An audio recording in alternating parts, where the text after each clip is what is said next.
Hello students, आज हम start करने जा रहे हैं मेटल्स एंड नॉन मेटल्स।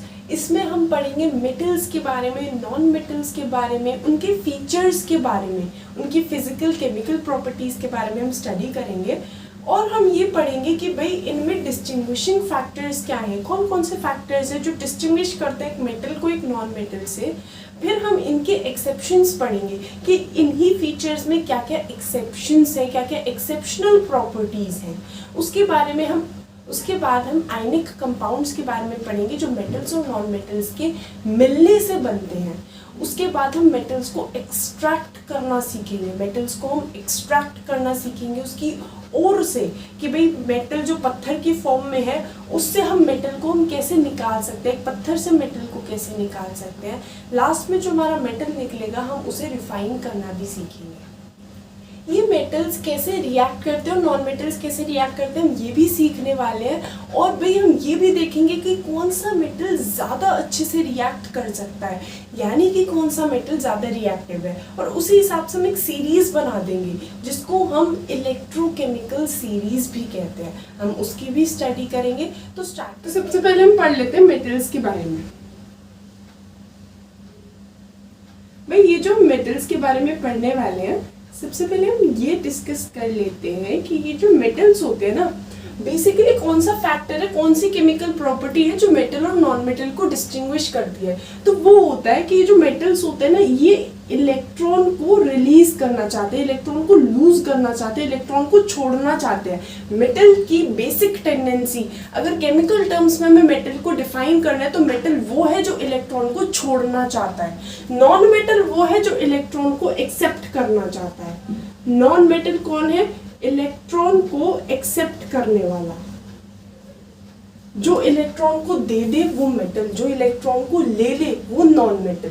अच्छा, ये जो मेटल होते हैं ये क्या करते हैं, ये इलेक्ट्रॉन को देने के बाद पॉजिटिव बन जाते हैं। मेटल्स की टेंडेंसी क्या होती है कि इलेक्ट्रॉन को छोड़ दे, और जब ये इलेक्ट्रॉन को छोड़ देगा ना तो ये क्या हो जाएगा, देखो इलेक्ट्रॉन की कमी हो गई, डेफिशिएंसी ऑफ इलेक्ट्रॉन्स की वजह से पॉजिटिव चार्ज क्रिएट होता है। मेटल्स की टेंडेंसी इलेक्ट्रॉन को लूज करने की होती है और वो इलेक्ट्रॉन को लूज करने के बाद पॉजिटिव बन जाता है, जबकि नॉन मेटल की टेंडेंसी इलेक्ट्रॉन को एक्सेप्ट करने की होती है और वो इलेक्ट्रॉन को एक्सेप्ट करने के बाद नेगेटिव बन जाता है।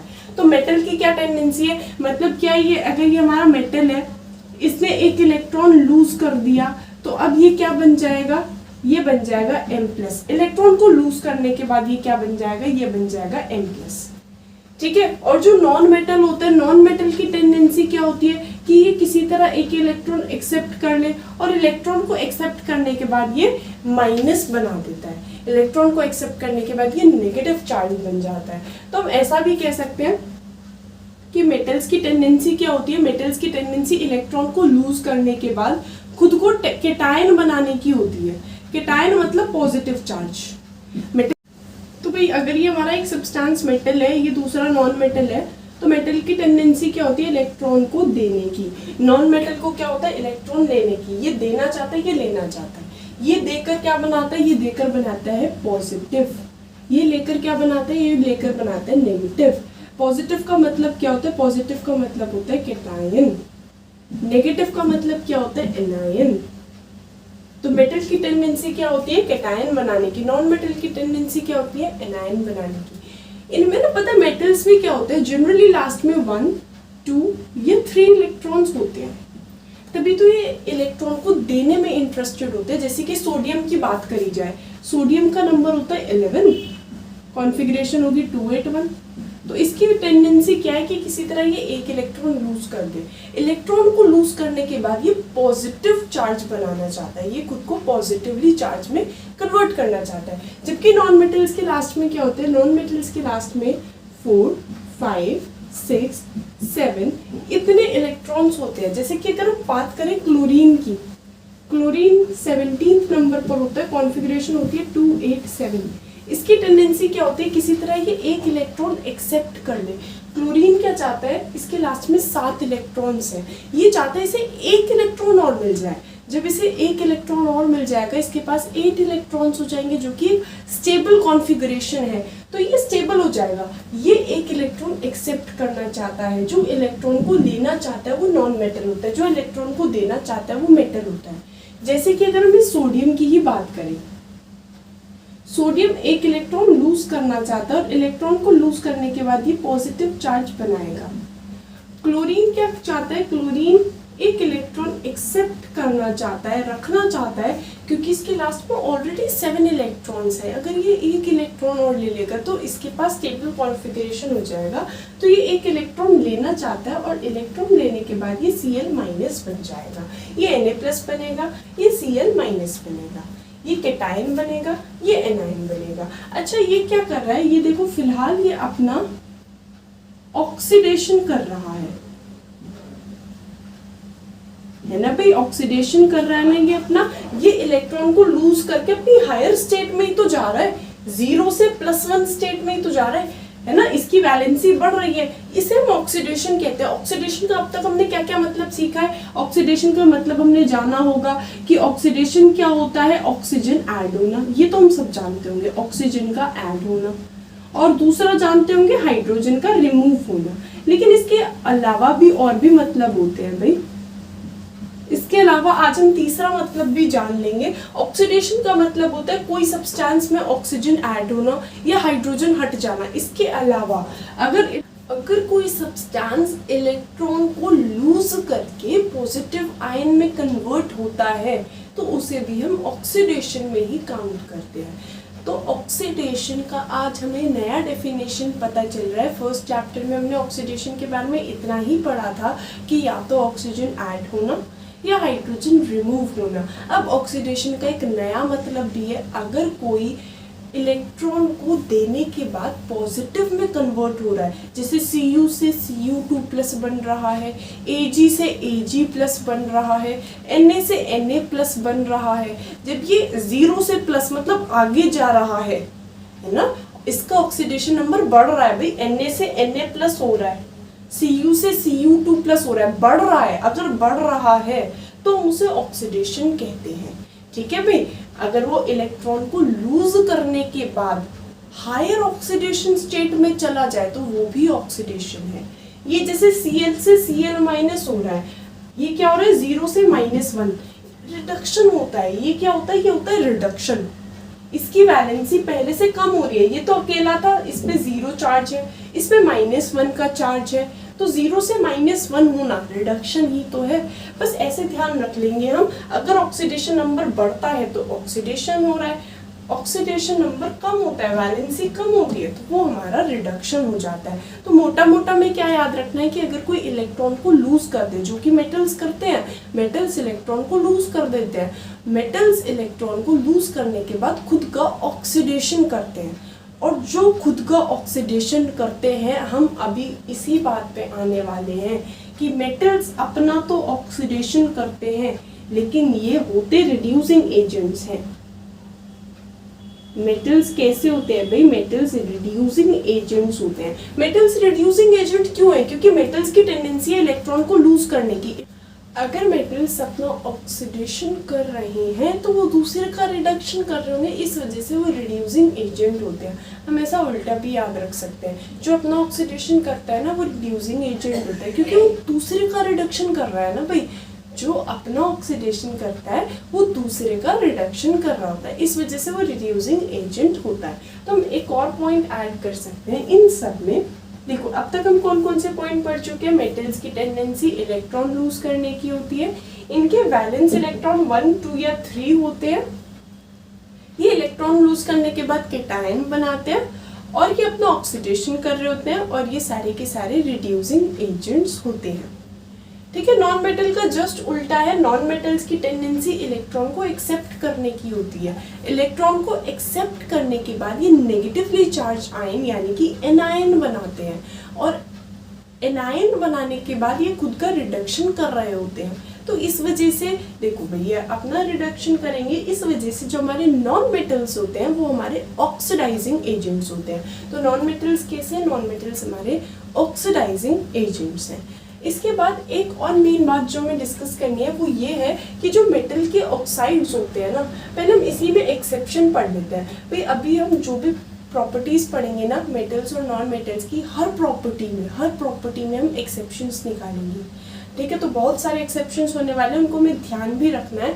अभी हम ये पढ़ लेते हैं कि भाई मेटल्स के लास्ट में जनरली 1 2 3 इलेक्ट्रॉन्स होते हैं, लेकिन हमारा हाइड्रोजन ऐसा है जिसके लास्ट में सिर्फ 1 इलेक्ट्रॉन है, लेकिन हम इसे नॉन मेटल में काउंट करते हैं। ये हमारा नॉन मेटल है।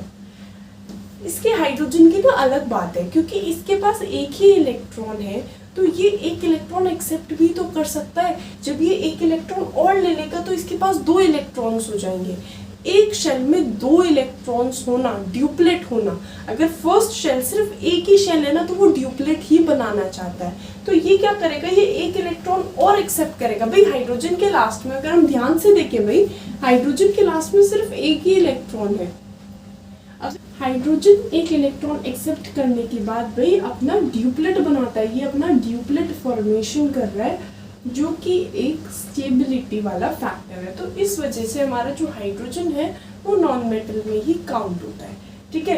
तो वैसे तो जनरली मेटल्स के लास्ट में 1 2 3 इलेक्ट्रॉन्स होते हैं जो ये लूज करने की टेंडेंसी रखते हैं, लेकिन हाइड्रोजन एक ऐसा है जिसके लास्ट में सिर्फ 1 इलेक्ट्रॉन है, लेकिन तब भी वो क्या है, वो एक नॉन मेटल है।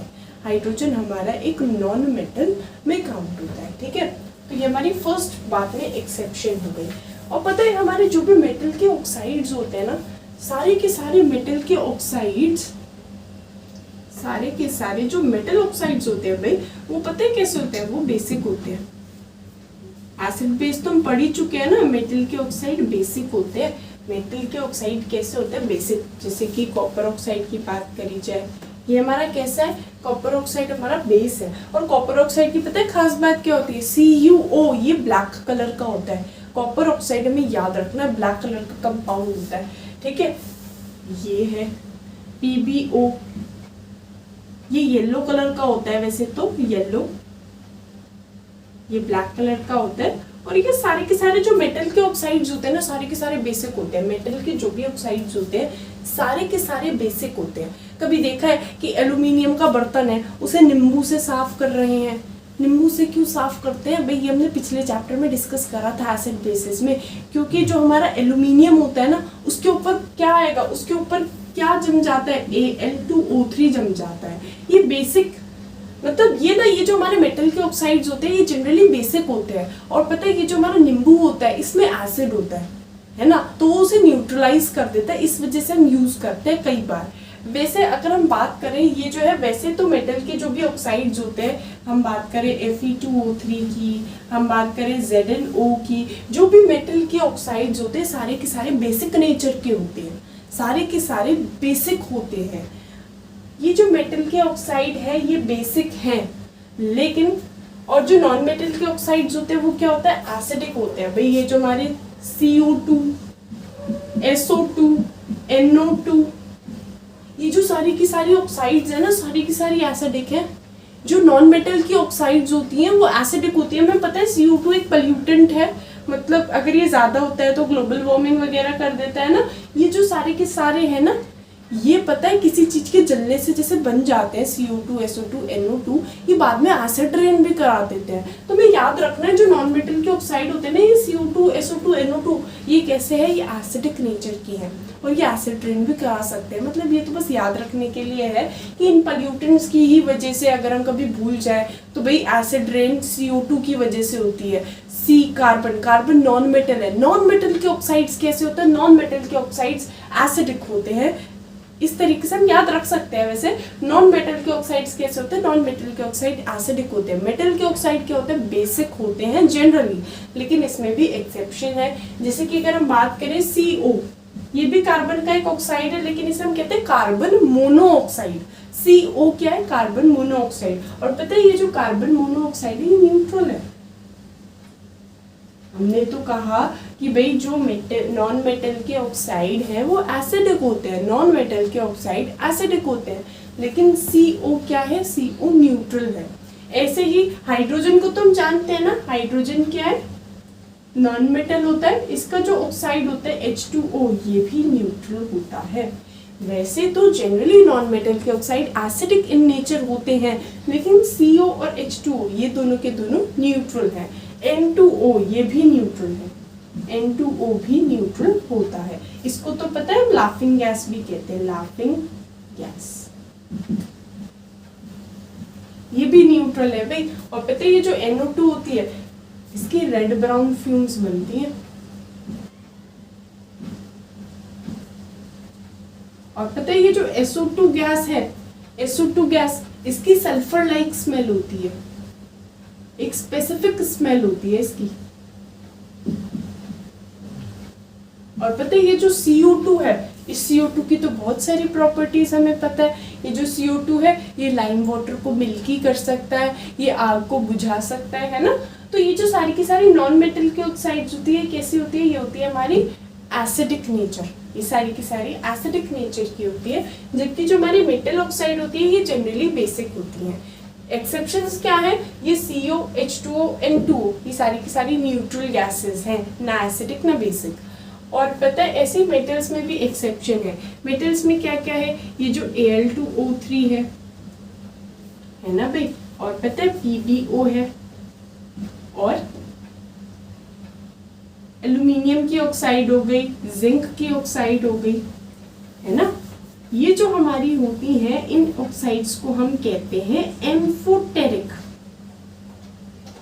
Amphoteric oxides. तो हमें क्या याद रखना है भाई, हमारे जो मेटल के ऑक्साइड्स होते हैं ना, मेटल के ऑक्साइड वो वैसे तो जनरली बेसिक होते हैं। बेस कौन है, जो एसिड के साथ सॉल्ट और वाटर दे दे। बेसिक क्या है, जो एसिड के साथ सॉल्ट और वाटर दे दे। जैसे हम बात करें CuO की, जो CuO है ना, अगर वो HCl से रिएक्ट करेगा तो क्या बनाएगा भाई, वो क्या बनाएगा, Cu और Cl आपस में मिलेंगे, H और O आपस में मिलेंगे। तो ये क्या हो रहा है, एक बेस एक एसिड से मिलकर सॉल्ट वाटर बना रहा है, एक बेस एक एसिड से मिलकर सॉल्ट वाटर बना रहा है। ये मतलब ये तो हमें पक्का पता है ना एसिड है, तो ये बेस ही तो होगा, क्योंकि हमें पता है एसिड और बेस मिलकर सॉल्ट वाटर बनाते हैं। पता है बेस की कई जगह यही डेफिनेशन दी जाती है कि बेस कौन है, जो एसिड के साथ सॉल्ट वाटर दे दे, एसिड कौन है, जो बेस के साथ सॉल्ट वाटर देते। बेसिकली एसिड बेस मिलकर सॉल्ट वाटर देते हैं और इस रिएक्शन को न्यूट्रलाइजेशन रिएक्शन कहते हैं। तो भाई ये बेस एसिड के साथ मिलकर सॉल्ट वाटर दे रहा है। तो हमारे जनरली मेटल के ऑक्साइड्स कैसे होते हैं, जनरली मेटल के ऑक्साइड्स बेसिक इन नेचर होते हैं, लेकिन हमारा एक ऑक्साइड है Al2O3, एक ऑक्साइड है भाई हमारा PbO, और एक ऑक्साइड है ZnO। ठीक है भाई, Al2O3, PbO, ZnO, ये तीनों ऑक्साइड्स हमारे एम्फोटेरिक ऑक्साइड्स होते हैं। कौन से ऑक्साइड, एम्फोटेरिक। एम्फोटेरिक का मतलब क्या होता है, ये एसिडिक भी हैं बेसिक भी हैं, इनको न्यूट्रल नहीं कहा जा सकते क्योंकि ये एसिड भी हैं बेसिक भी हैं। न्यूट्रल क्या होते हैं, जो एसिड भी ना हो बेस भी ना हो। तो ये हमारे क्या होते हैं, ये हमारे एसिड भी हैं और बेस भी हैं। एसिड भी है बेस भी है, इस बात का क्या मतलब है, इसका मतलब है ये एसिड से भी रिएक्ट कर सकता है, बेस से भी रिएक्ट कर सकता है। ये तीन हमारे एम्फोटेरिक ऑक्साइड्स हैं जो एसिड से भी रिएक्ट कर सकते हैं, बेस से भी रिएक्ट कर सकते हैं। जैसे कि ये Al2O3 है,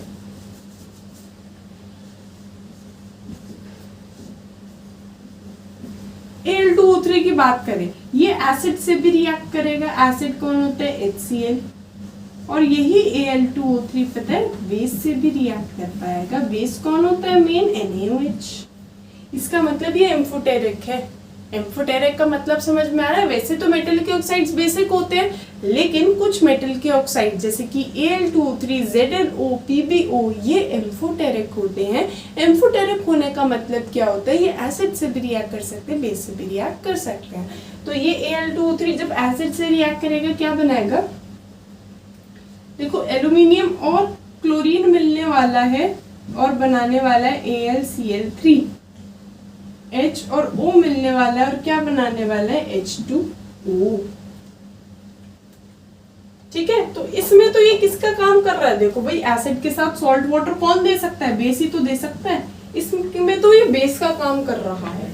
अब देखो हम इसका बेस से रिएक्शन करते हैं। बेस से जब हम इसका रिएक्शन करेंगे तो क्या होगा भाई, बेस से जब हम इसका रिएक्शन कर रहे होंगे तो देखो बहुत अजीब सा सॉल्ट बनेगा और उस सॉल्ट को हमें याद रखना पड़ेगा और वो सॉल्ट है हमारा NaAlO2। इसे हम कहते हैं sodium Meta aluminate, sodium Meta aluminate, और साथ साथ H2O बनता है, सोडियम मेटा एल्यूमिनेट बनता है और H2O बनता है। ठीक है, ये अजीब सा सॉल्ट है, याद तो रखना पड़ेगा। ये हमारा क्या है, sodium Meta aluminate, sodium Meta aluminate. तो भाई ये क्या कर रहा है, ये बेस के साथ सॉल्ट वाटर दे पा रहा है। बेस के साथ सॉल्ट वाटर कौन दे सकता है, कि एसिड ही तो दे सकता है। तो इस केस में ये एक एसिड का काम कर रहा है। इसका मतलब Al2O3 बेसिक भी है, एसिडिक भी है। इसका मतलब Al2O3 क्या है, एम्फोटेरिक है।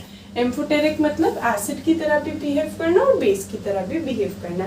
ऐसे ही हम बात करें अगर PbO और ZnO की, PbO जो हमारा है PbO, ये भी एसिड से भी रिएक्ट कर सकता है, एसिड मतलब HCl, और PbO बेस से भी रिएक्ट कर सकता है यानी NaOH।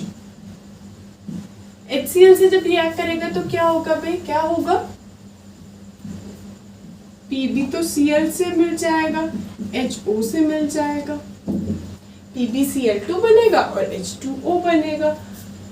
ये एसिड से भी रिएक्ट कर पा रहा है, बेस से रिएक्ट करेगा तो देखो बेसिकली क्या होना है, जब ये बेस से रिएक्ट करेगा ना तो देखो इसमें H के अलावा ये दिख रहा है ना NaO, ये इसके साथ मिलेगा, क्या बनाएगा देखो NaPbO2, Na2PbO2, सॉरी Na2PbO2 क्या बनाएगा, Na2PbO2।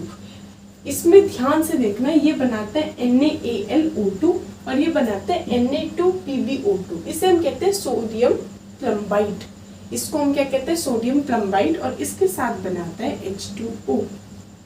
भाई ये जो PbO है, जो येलो कलर का PPT है, ये बेस के साथ सॉल्ट वाटर बना पा रहा है, मतलब ये एसिड की तरह भी बिहेव कर रहा है और बेस की तरह भी बिहेव कर रहा है। इसका मतलब PbO एम्फोटेरिक है। ऐसे ही हमारा ZnO भी एम्फोटेरिक होगा।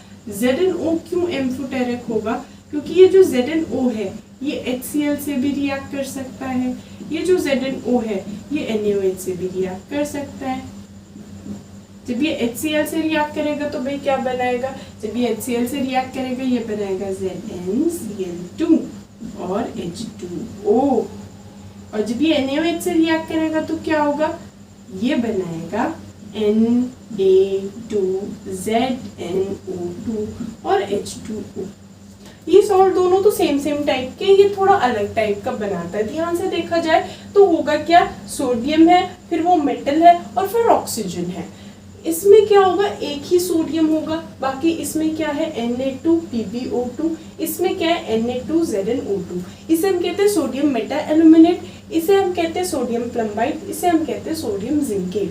थोड़ा अजीब सा सॉल्ट बनता है लेकिन बनता जरूर है ना। तो ये जो हमारे ये तीन है ना, एल्यूमिनियम का ऑक्साइड हो गया, लेड का ऑक्साइड हो गया, जिंक का ऑक्साइड हो गया, ये एसिड से भी रिएक्ट कर पा रहा है, बेस से भी रिएक्ट कर पा रहा है और सॉल्ट एंड वाटर दे रहा है। बेस के केस में थोड़ा सा स्ट्रेंज, थोड़ा सा अजीब सा सॉल्ट बन रहा है जो हम नहीं नॉर्मली सोच पाते, तो हम याद रख लेंगे, है ना। सॉल्ट वाटर तो दे ही रहा है, इसका मतलब क्या है, ये एसिडिक भी है, बेसिक भी है, और इनको हम कहते हैं एम्फोटेरिक ऑक्साइड्स। ये हमारे क्या होते हैं, एम्फोटेरिक ऑक्साइड्स होते हैं।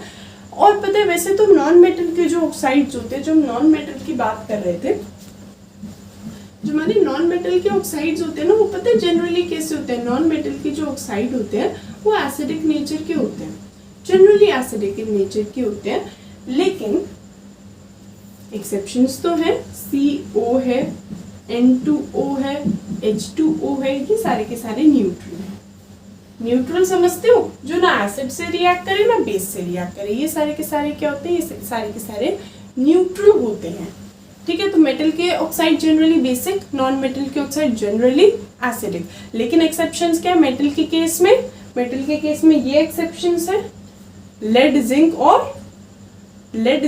और एल्यूमिनियम, ये एम्फोटेरिक ऑक्साइड, इनकी ऑक्साइड एम्फोटेरिक होती है।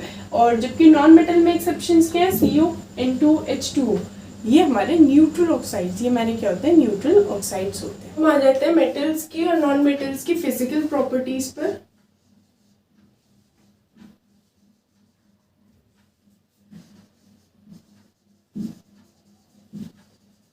पता है मेटल्स कैसे होते हैं? मेटल्स जो हमारे होते हैं वो होते हैं हार्ड, जनरली हार्ड होते हैं। मेटल्स जनरली हार्ड होते हैं जबकि नॉन मेटल्स जनरली सॉफ्ट होते हैं।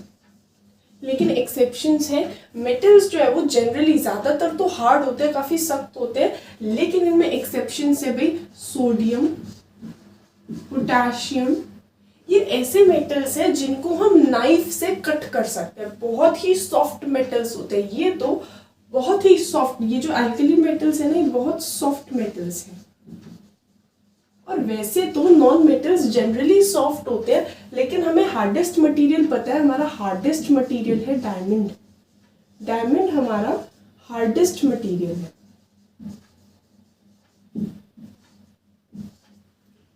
वैसे तो मेटल्स जनरली सॉफ्ट होते हैं, मेटल्स जनरली हार्ड होते हैं, लेकिन ये दो मेटल्स सॉफ्ट मेटल्स है। और नॉन मेटल्स जनरली सॉफ्ट होते हैं, लेकिन हमारा जो हार्डेस्ट मटेरियल है डायमंड, वो एक नॉन मेटल है, तो ये एक्सेप्शन है। इसके बाद जो हमारे मेटल्स होते हैं, मेटल्स पता है ये तो इतने सॉफ्ट होते हैं कि इन्हें हम कट कर सकते हैं विद नाइफ, केक की तरह इनको काटा जा सकता है। मेटल्स जो है ना, मेटल्स वो जनरली कैसे होते हैं? हाई डेंसिटी के होते हैं। हाई डेंसिटी का मतलब क्या होता है? हाई डेंसिटी का मतलब होता है कि भाई ये ना वाटर में डालेंगे तो वाटर में डूब जाएंगे, बहुत ज़्यादा डेंसिटी के होते हैं, पानी में जनरली डूब जाते हैं। लेकिन हमें कुछ मेटल्स पता है जो पानी में तैर भी सकते हैं, यही एक्सेप्शंस यहाँ पर आ जाएंगे। मेटल्स जनरली हाई डेंसिटी के होते हैं, लेकिन कुछ मेटल्स लो डेंसिटी के भी होते हैं, और ऐसे ही non metals generally low density के होते हैं। लेकिन वो ये जो डायमंड है ये डेंसेस्ट मेटल है, इसका रिफ्रैक्टिव इंडेक्स भी बहुत ज्यादा होता है क्योंकि ये बहुत ज्यादा डेंस मटेरियल है।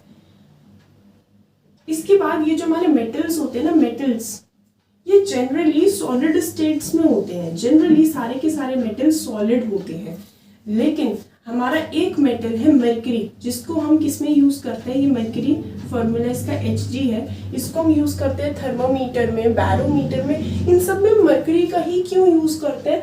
क्योंकि मरकरी जो है ना वो लिक्विड होता है, ठीक है, ये एक लिक्विड मेटल है, और ऊपर से ये हीट का कंडक्टर भी है। थर्मोमीटर में हमें क्या करना है? हीट नापना है, मतलब हीट वहां तक जाना चाहिए। तो ये जो मरकरी है ये हीट का कंडक्टर भी है और लिक्विड स्टेट में भी है, तो इसलिए मरकरी का यूज करा जाता है। जो इकलौता लिक्विड मेटल है ना, इकलौता लिक्विड मेटल, वो हमारा मरकरी है। वैसे नॉन मेटल्स जनरली कौन से स्टेट के होते हैं? या तो सॉलिड में होते हैं या गैस में होते हैं, जनरली सॉलिड या गैस में होते हैं। लेकिन एक हमारा नॉन मेटल, सिर्फ एक ही नॉन मेटल, भाई सिर्फ एक ही मेटल लिक्विड है, वो है मरकरी, और सिर्फ एक ही नॉन मेटल लिक्विड है, वो है ब्रोमीन वाटर। इसलिए इसमें कभी कभी ब्रोमीन वाटर भी यूज कर लेते हैं। ब्रोमीन Br2, ये हमारा कैसा स्टेट का एग्जिस्ट करता है? ये लिक्विड। ये जो ब्रोमीन होता है ये लिक्विड स्टेट में एग्जिस्ट करता है। पता है इसका कलर क्या होता है? इसका कलर होता है ऑरेंज, ये लिक्विड होता है ना। तो हमारे मेटल्स जनरली सॉलिड होते हैं, एक्सेप्शन है मरकरी, मरकरी लिक्विड है। और नॉन मेटल्स जनरली या तो सॉलिड होते हैं या गैस होते हैं। जैसे कि गैस में हमारा आ गया, गैस में कौन कौन आ जाएगा? हमारा ऑक्सीजन आ जाएगा, है ना, ऑक्सीजन गैस हो जाएगा, नाइट्रोजन गैस हो जाएगा, ये सारी तो गैसेस हो गई। सॉलिड में कार्बन आ गया, कार्बन जो है जब वो अकेला एग्जिस्ट करता है तो वो सॉलिड स्टेट में एग्जिस्ट करता है। एक ही नॉन मेटल जो वो लिक्विड है और वो है ब्रोमीन। ब्रोमीन ऑरेंज कलर का लिक्विड होता है, ब्रोमीन वाटर भी इसे कहते हैं, ठीक है। और क्या होता है भाई हमारा? ये जो मेटल्स होते हैं ना ये जनरली बहुत लस्ट्रस होते हैं, बहुत चमकीले होते हैं। Metals are generally lustrous. Lustrous मतलब शाइनी सरफेस होता है, इनके पास क्या होता है? इनके पास शाइनी सरफेस होता है। और नॉन मेटल्स जनरली डल होते हैं। डल मतलब इनका शाइनी सरफेस नहीं होता। लेकिन इसमें भी एक्सेप्शन है। क्या एक्सेप्शन है? नॉन मेटल्स जनरली डल होते हैं, इतने शाइनी नहीं दिखते, इतने चमकीले नहीं दिखते, लेकिन आयोडीन के येलो कलर के क्रिस्टल्स काफ़ी शाइनी होते हैं। आयोडीन के येलो कलर के क्रिस्टल्स होते हैं। और डायमंड तो हमें पता ही है, आयोडीन के येलो कलर के बहुत शाइनी क्रिस्टल्स होते हैं। ग्रेफाइट, ग्रेफाइट जो हम पेंसिल में यूज़ करते हैं ग्रेफाइट, वो भी कितना शाइनी सा लगता है, ब्लैक शाइनी सॉलिड है। ग्रेफाइट हमारा एक एक्सेप्शन हो जाएगा। और डायमंड,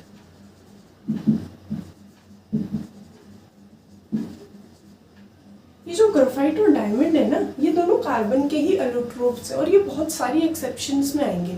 वैसे तो ग्रेफाइट और डायमंड, इनका फॉर्मूला, अगर कोई ग्रेफाइट का फॉर्मूला मांगे अकेला कार्बन, डायमंड का फॉर्मूला मांगे वो भी अकेला कार्बन, लेकिन इनके स्ट्रक्चर्स में डिफरेंस होने की वजह से क्या होता है, बहुत सारे एक्सेप्शंस अराइज हो जाते हैं। जैसे कि ये जो ग्रेफाइट है ना, ग्रेफाइट, इसका शेप क्या होता है, ग्रेफाइट का शेप वैसे देख लेते हैं एक बार।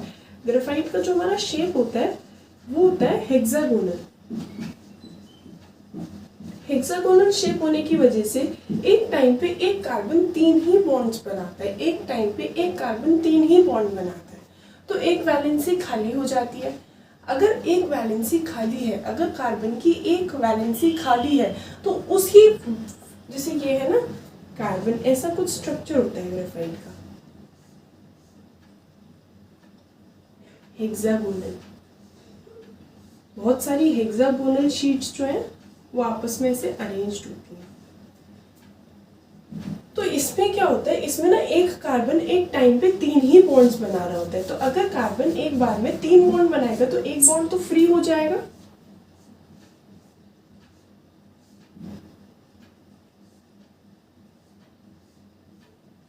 ऐसे करके कुछ ग्रेफाइट की शीट होती है, तो एक टाइम पे एक कार्बन 3 बॉन्ड बना रहा होता है। अगर एक टाइम पे एक कार्बन 3 बॉन्ड बनाएगा तो 3 बॉन्ड बनाएगा तो क्या होगा, 3 बॉन्ड बनाएगा ना, तो एक बॉन्ड इसका खाली हो जाएगा।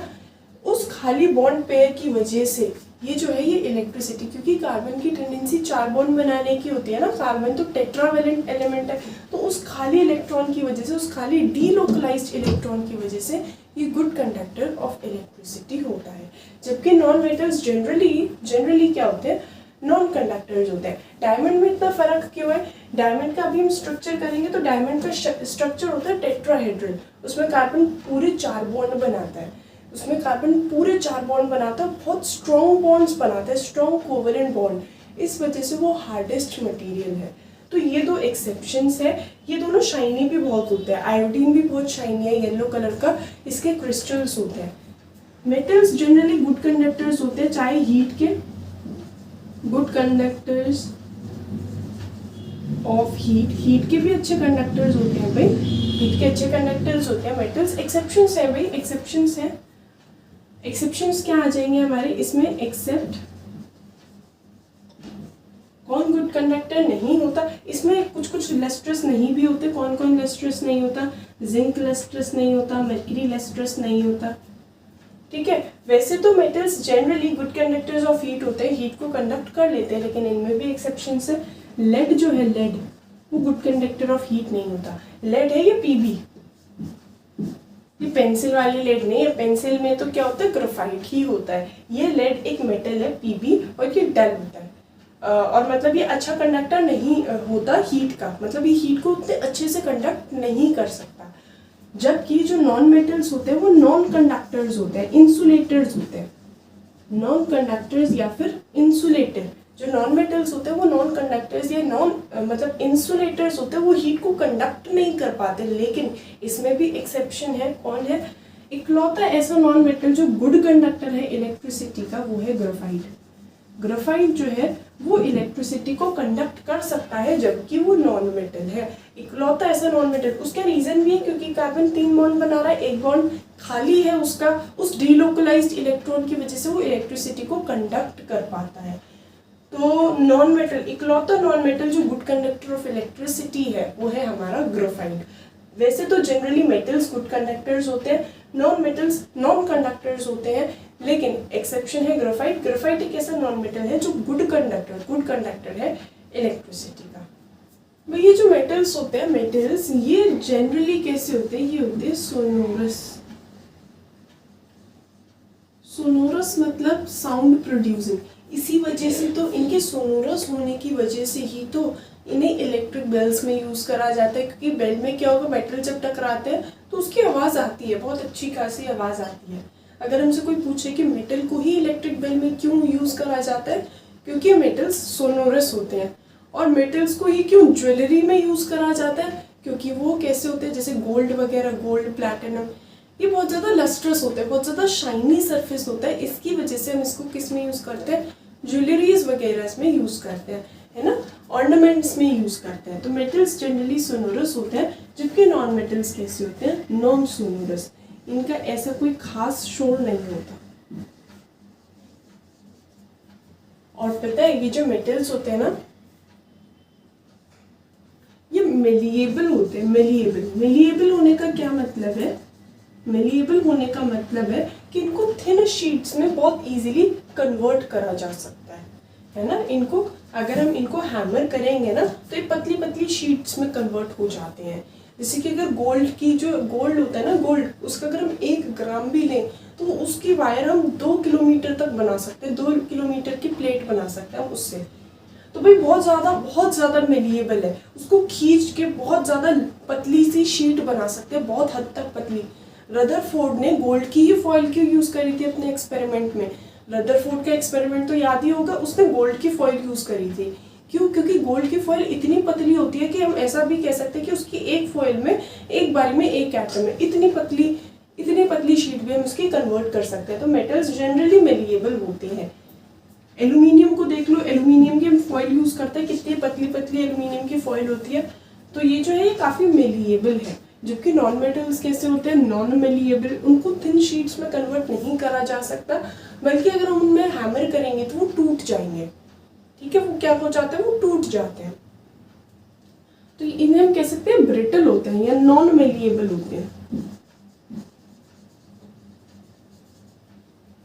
मेटल्स जनरली डक्टाइल होते हैं। डक्टाइल का मतलब क्या होता है भाई, डक्टाइल का मतलब होता है इन्हें थिन वायर्स में कन्वर्ट करा जा सकता है। कि भाई हम वायर्स का ही तो यूज़ कर रहे हैं, हम लंबी वायर्स का ही तो यूज़ कर रहे हैं। हम ये जो वायर्स है ये मेटल्स की ही तो बनाते हैं, क्योंकि एक तो मेटल्स गुड कंडक्टर होते हैं, ऊपर से डक्टाइल होते हैं। डक्टाइल मतलब वायर्स में इन्हें कन्वर्ट करा जा सकता है ना, वायर्स में इन्हें कन्वर्ट करा जा सकता है। तो मेटल्स डक्टाइल होते हैं। डक्टाइल का मतलब क्या होता है, can be converted into wires.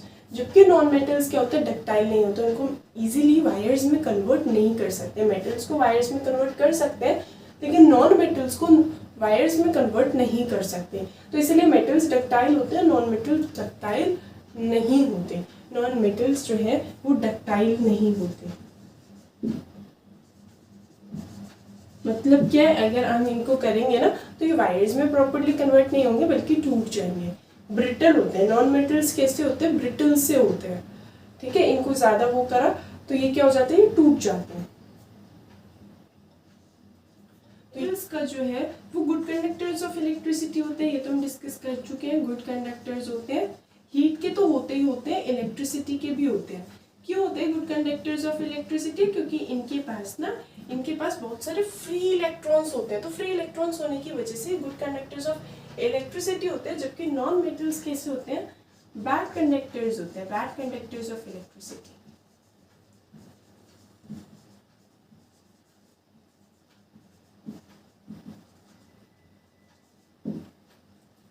क्योंकि इसके पास फ्री इलेक्ट्रॉन है, इसके पास नहीं है। ये जनरली गुड कंडक्टर्स होते हैं, बैड कंडक्टर्स होते हैं। और पता है हमारा बेस्ट कंडक्टर भी हम याद रखेंगे। बेस्ट कंडक्टर कौन होता है, बेस्ट कंडक्टर होता है हमारा सिल्वर। बेस्ट कंडक्टर सिल्वर है। और ये जो नॉन मेटल्स होते हैं जनरली बैड कंडक्टर्स होते हैं, लेकिन ग्रेफाइट इकलौता ऐसा नॉन मेटल है जो गुड कंडक्टर ऑफ इलेक्ट्रिसिटी होता है। मेटल्स क्या होता है, high melting point, boiling point होता है। High melting point, high boiling point. जबकि नॉन मेटल्स का क्या होता है, low boiling point, melting point. लेकिन फिर भी एक्सेप्शंस हैं। इसमें क्या एक्सेप्शंस आ जाएंगे, इसमें हमारा एक होता है गैलियम। गैलियम को तो बस हाथ पे रखो, उसके वेपर्स बनने शुरू हो जाते हैं। ठीक है, तो इसका बहुत कम बॉइलिंग पॉइंट है, बहुत कम मेल्टिंग पॉइंट है। और कौन सा एक्सेप्शन हमारा आ गया, लिथियम सोडियम का भी मतलब इतना ज़्यादा नहीं होता मेल्टिंग पॉइंट, बॉइलिंग पॉइंट, और मर्क्यूरी का तो इतना कम है कि वो लिक्विड स्टेट में एग्जिस्ट करता है। मर्क्यूरी जो है उसका मेल्टिंग पॉइंट, बॉइलिंग पॉइंट इतना कम है कि वो तो नॉर्मली लिक्विड स्टेट में एग्जिस्ट करता है। नॉन मेटल्स क्या होता है, नॉन मेटल्स का जो है melting point, boiling point generally लो होता है, लेकिन वो ये डायमंड इतना ज़्यादा डेंस मटेरियल है, उसको कोई पिघला ही नहीं सकता, तो उसका मेल्टिंग पॉइंट, बॉइलिंग पॉइंट बहुत हाई हो जाएगा। ठीक है, तो ये हमारे डिफरेंसेस हो जाएंगे मेटल्स और नॉन मेटल्स के बीच में। अब हम प्रॉपर्टीज, अब हम पढ़ेंगे रिएक्शंस मेटल्स के और नॉन मेटल्स। सबसे पहले हम पढ़ेंगे मेटल्स का रिएक्शन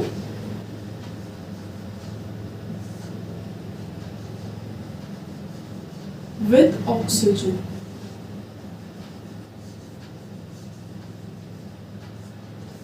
मेटल ऑक्सीजन से रिएक्ट करके क्या करता है भाई, मेटल्स जो है जैसे Mg है मेटल, ये ऑक्सीजन से रिएक्ट करेगा O2, क्या बनाएगा MgO, मेटल ऑक्साइड। वैसे तो जनरली मेटल की जो ऑक्साइड्स होते हैं, मेटल के ऑक्साइड्स कैसे होते हैं, बेसिक। मेटल के ऑक्साइड जनरली बेसिक होते हैं। जैसे अगर हम देखें,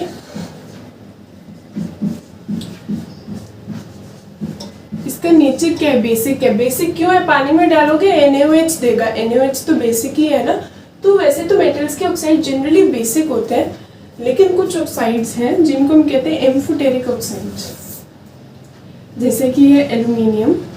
एल्यूमिनियम जब ऑक्साइड से रिएक्ट करता है तो बनाता है Al2O3।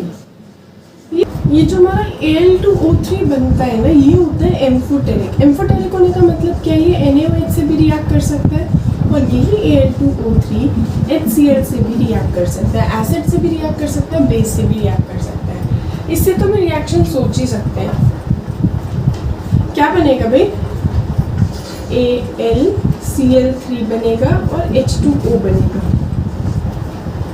इसमें होता है क्या है, H की जो अलावा वाला पार्ट होता है ना, वो मेटल के पास जाता है, तो एल्यूमिनियम के पास क्लोरीन जाएगा और बनाएगा AlCl3, H और O मिलेंगे और बन जाएगा H2O। ऐसे ही इसमें H के अलावा वाला पार्ट मेटल के पास जाता है और क्या बना देता है,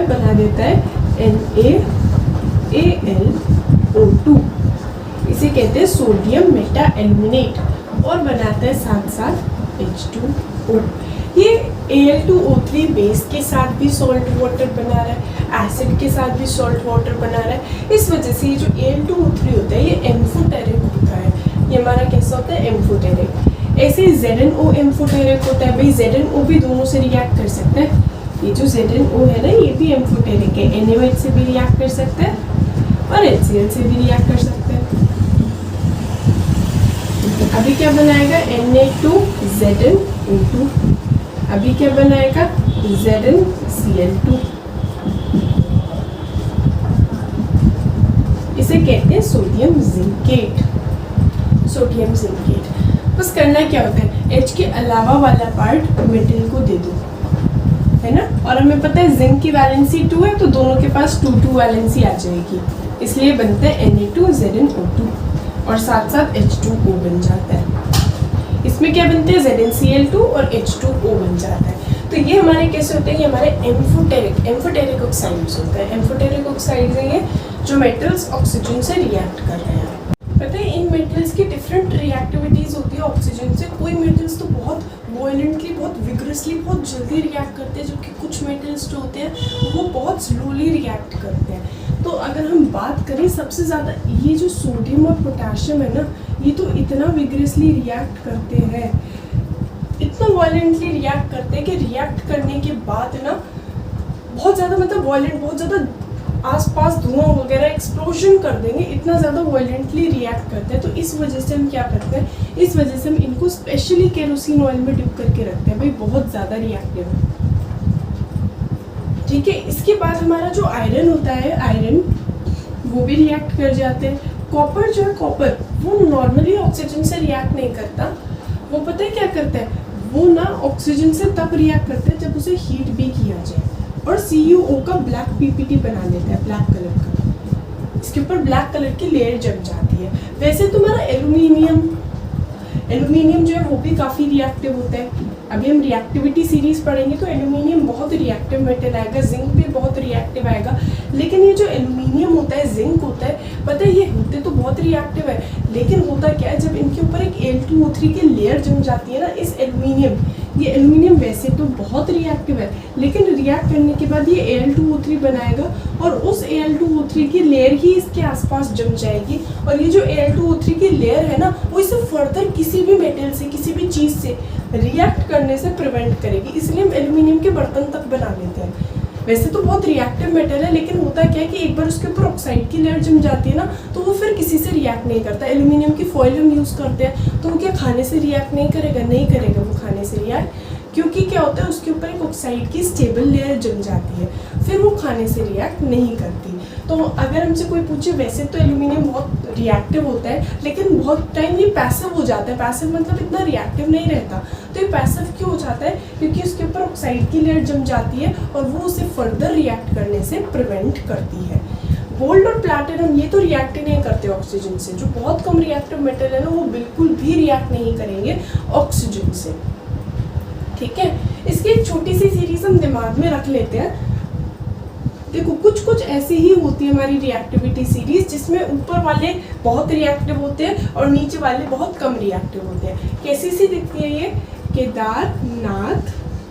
केदारनाथ का माली आलू जरा फीके पकाता है क्यों? Hg Ag Pt Au और नीचे से फूलों की बहार आई। ये पूरी की पूरी सीरीज होती है। इस पूरी की पूरी सीरीज को दोबारा लिखते हैं हम।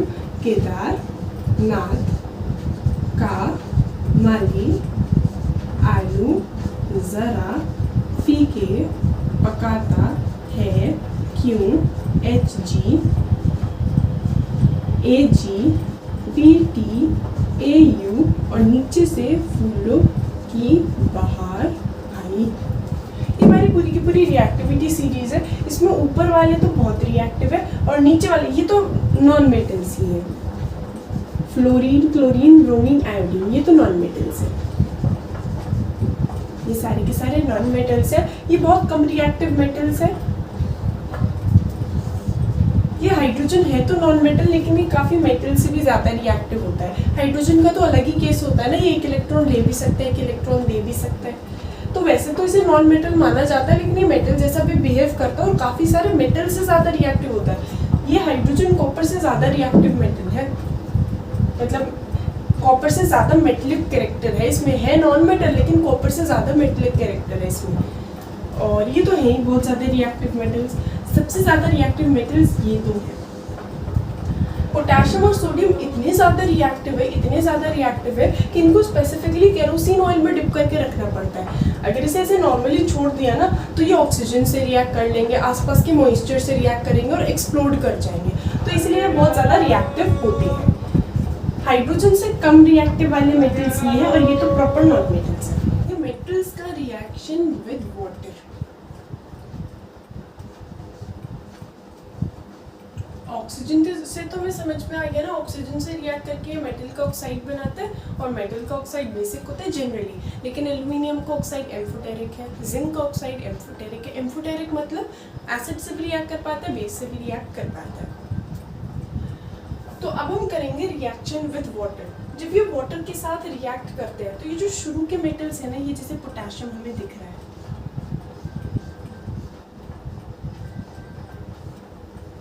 ये क्या बनाता है?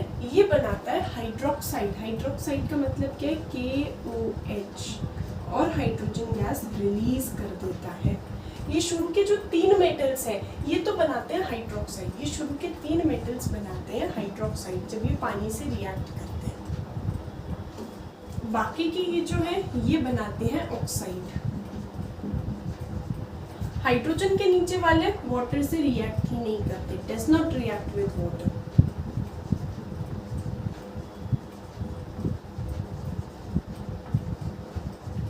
अच्छा, ये वाले तो कोल्ड वाटर से भी रिएक्ट कर जाते हैं, ठंडे पानी से भी रिएक्ट कर जाएंगे, इतने रिएक्टिव है। ये हॉट वाटर से रिएक्ट करते हैं, वॉट या स्टीम से रिएक्ट करते हैं। ये वाला जो हॉट वाटर से, इसके नीचे वाले स्टीम से रिएक्ट करते हैं, गर्म पानी से, उबले हुए पानी से।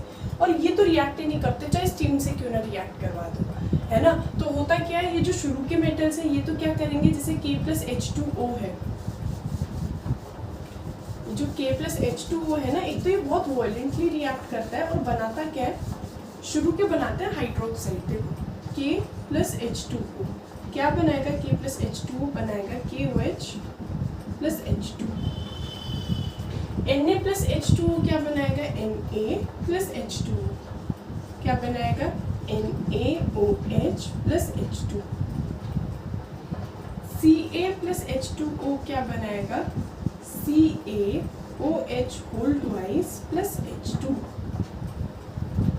शुरू के 3 हाइड्रोक्साइड बनाते हैं, बाद के क्या बनाते हैं, बाद के ऑक्साइड्स बनाते हैं। ये जैसे Mg+H2O है, ये क्या बनाएगा, ये बनाएगा NgO+H2।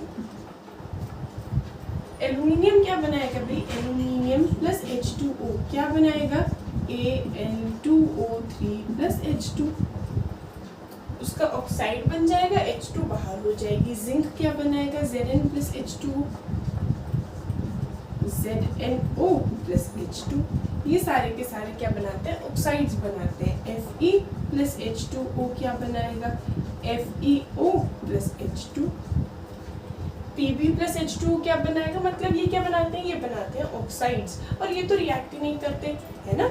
ये वाले जो है ना, ये Cu+H2O चाहे स्टीम से ही क्यों ना रिएक्ट कर दो, ये कोई रिएक्शन नहीं देगा, कोई भी रिएक्शन नहीं देने का। हाइड्रोजन से नीचे वाले वाटर से रिएक्ट ही नहीं करते। ये शुरू के 2 तो बहुत ही ज़्यादा वायलेंटली रिएक्ट करते हैं, इस वजह से इन्हें केरोसिन ऑयल में डिप करके रखते हैं। ये जो कैल्शियम है ना, ये भी काफ़ी विग्रेसली रिएक्ट करता है। इसकी खास बात क्या होती है कि कैल्शियम वैसे तो पानी से भारी है, ये पानी में डूब जाना चाहिए, लेकिन ये हाइड्रोजन के बबल्स बनते रहते हैं। इसमें क्या होता है, ये जैसे कैल्शियम और वाटर रिएक्ट कर रहे हैं, तो क्या होता है, वैसे तो कैल्शियम डूब जाना चाहिए, कैल्शियम बहुत भारी होता है ना, लेकिन ये तैरने लग जाता है। तैरता क्यों है भैया,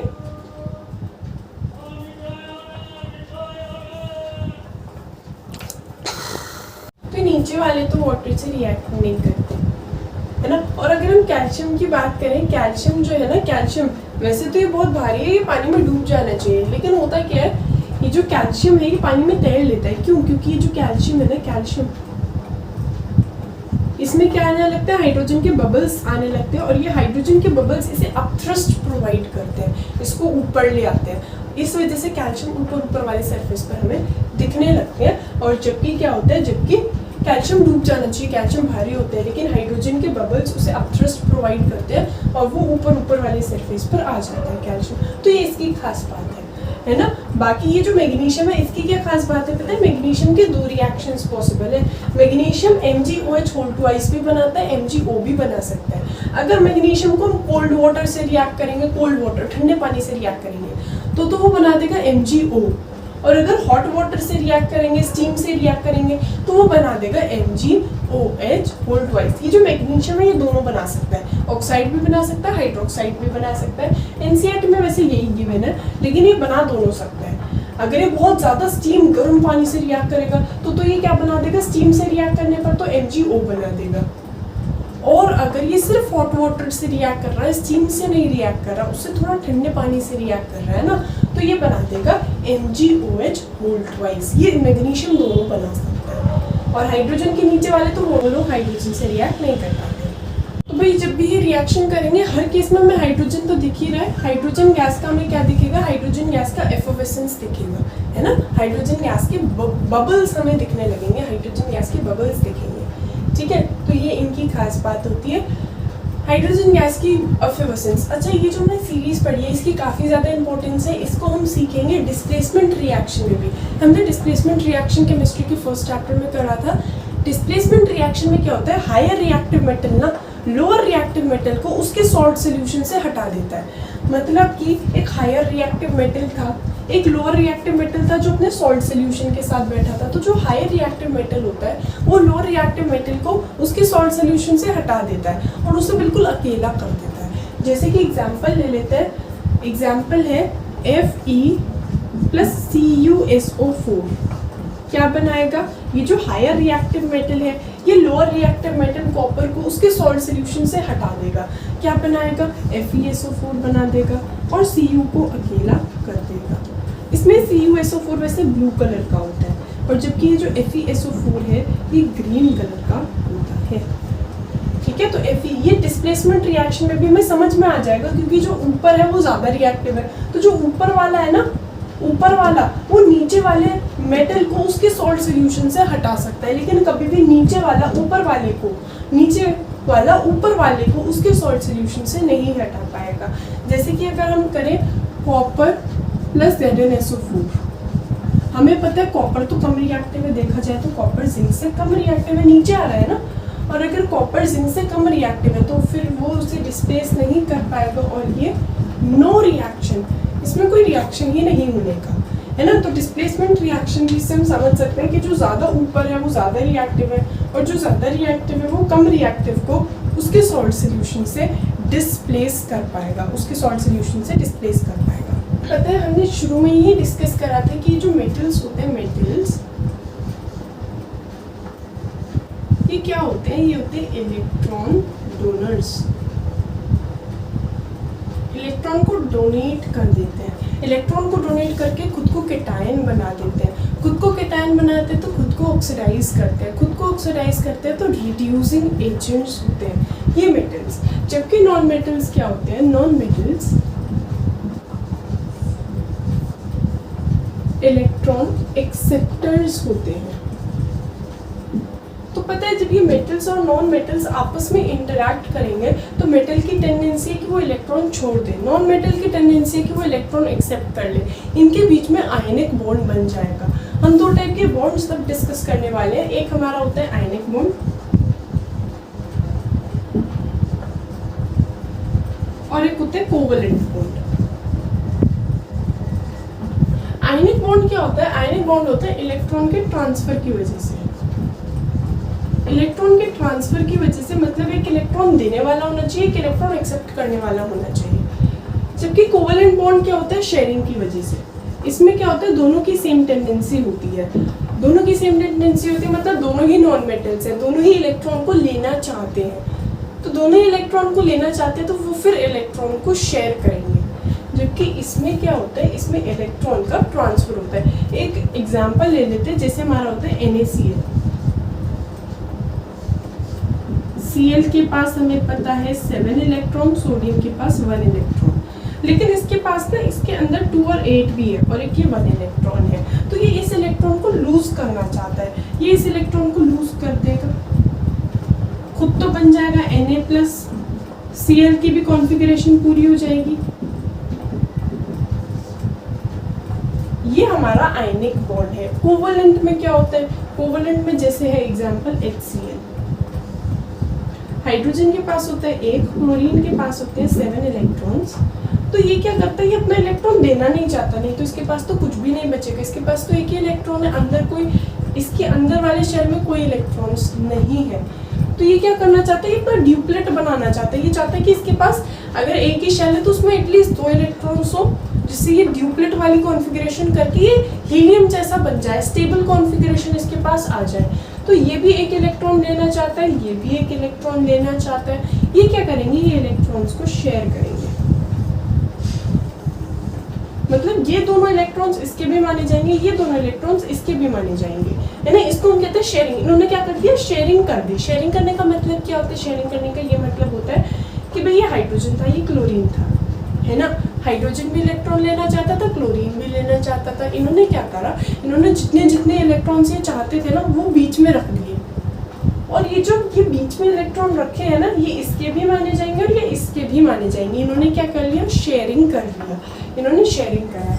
जबकि इन्होंने क्या करा, इसने एक ने इलेक्ट्रॉन दिया और दूसरे ने एक्सेप्ट करा, एक पॉजिटिव बना, एक नेगेटिव बना। हमें पता है फिर पॉजिटिव नेगेटिव एक दूसरे को बहुत अट्रैक्ट करता है, बहुत खींचता है ना, हमेशा नॉर्थ पोल साउथ पोल खींचता है, पॉजिटिव नेगेटिव अट्रैक्ट करते हैं, ऑपोजिट चीज़ें अट्रैक्ट करती है ना, तो ये ऑपोजिट बन चुके हैं, ये एक दूसरे को अट्रैक्ट करेंगे और जब ये दूसरे को खींचेंगे, अट्रैक्ट करेंगे, तो इनके बीच में स्ट्रॉन्ग बॉन्ड बनेगा।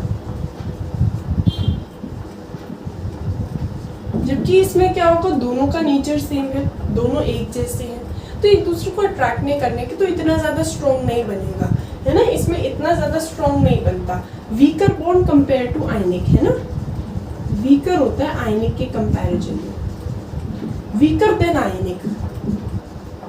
आयनिक से तो वीकर ही होगा, आयनिक वाला ज्यादा स्ट्रॉन्ग होगा, कोवलेंट वाला थोड़ा सा वीक होगा, क्योंकि ये शेयरिंग से बना है। ये कैसे बना है, ये बना है शेयरिंग से।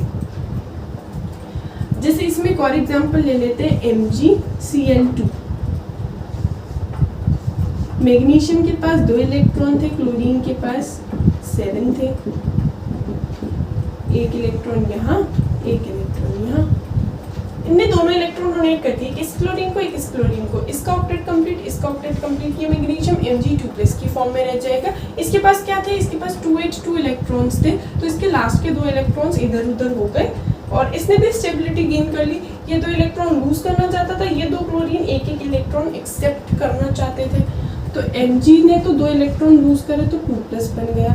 Cl ने क्या करा है, 1 इलेक्ट्रॉन एक्सेप्ट कर लिया।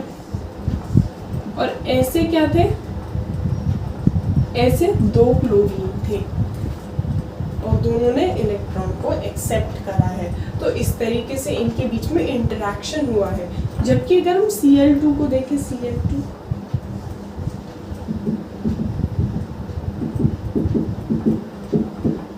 दोनों ही क्लोरीन क्या चाहते हैं, इलेक्ट्रॉन को एक्सेप्ट करना चाहते हैं। ऐसा कोई क्लोरीन नहीं है जो कह दे कि हाँ भाई तू एक इलेक्ट्रॉन रख ले, तू स्टेबल हो जा, मैं को अनस्टेबल रहने दे। देखो दोनों स्टेबल होना चाहते हैं, तो क्या करना पड़ेगा, इनके पास कोई चॉइस नहीं है, ये शेयरिंग करेंगे।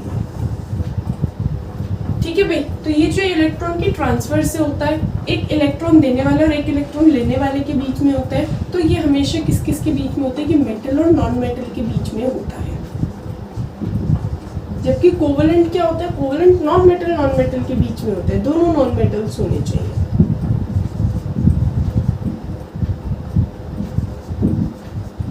है ना, ये मेटल नॉन मेटल के बीच में एक इलेक्ट्रॉन लेना चाहता है, एक लेना चाहता है, तो आयनिक बॉन्ड बन गया। ये नॉन मेटल के बीच में दोनों ही इलेक्ट्रॉन लेना चाहते हैं, तो दोनों ने शेयरिंग कर ली, इस तरीके से इनका बॉन्ड बन गया। ठीक है, अच्छा एक बात हम ध्यान रखेंगे, ये आयनिक बॉन्ड स्ट्रॉन्गर होता है ना, इस वजह से जो आयनिक बॉन्ड होता है ना, स्ट्रॉन्ग होने की वजह से इसका high melting point, high boiling point होता है। इसको मेल्ट करना, बॉयल करना बहुत डिफिकल्ट होता है। इसका क्या होता है, ये जो है बहुत स्ट्रॉन्ग बॉन्ड बन गया, स्ट्रॉन्ग बॉन्ड बन गया तो high melting point, high boiling point होगा। इनको बॉयल करना, ये मेल्ट करना बहुत डिफिकल्ट होने वाला है। तो आयनिक बॉन्ड का क्या होता है, आयनिक बॉन्ड का high melting point, boiling point होता है, जबकि कोवलेंट का लो होता है, low melting point, low boiling point होता है ना। और आयनिक का क्या होता है, high melting, high boiling point होता है। देखा जाए तो वैसे कोवलेंट बॉन्ड में क्या होता है, जो हमारा डायमंड है ना, उसमें भी क्या है, टेट्राहेड्रल कोवलेंट बॉन्डिंग ही है कार्बन कार्बन के बीच में।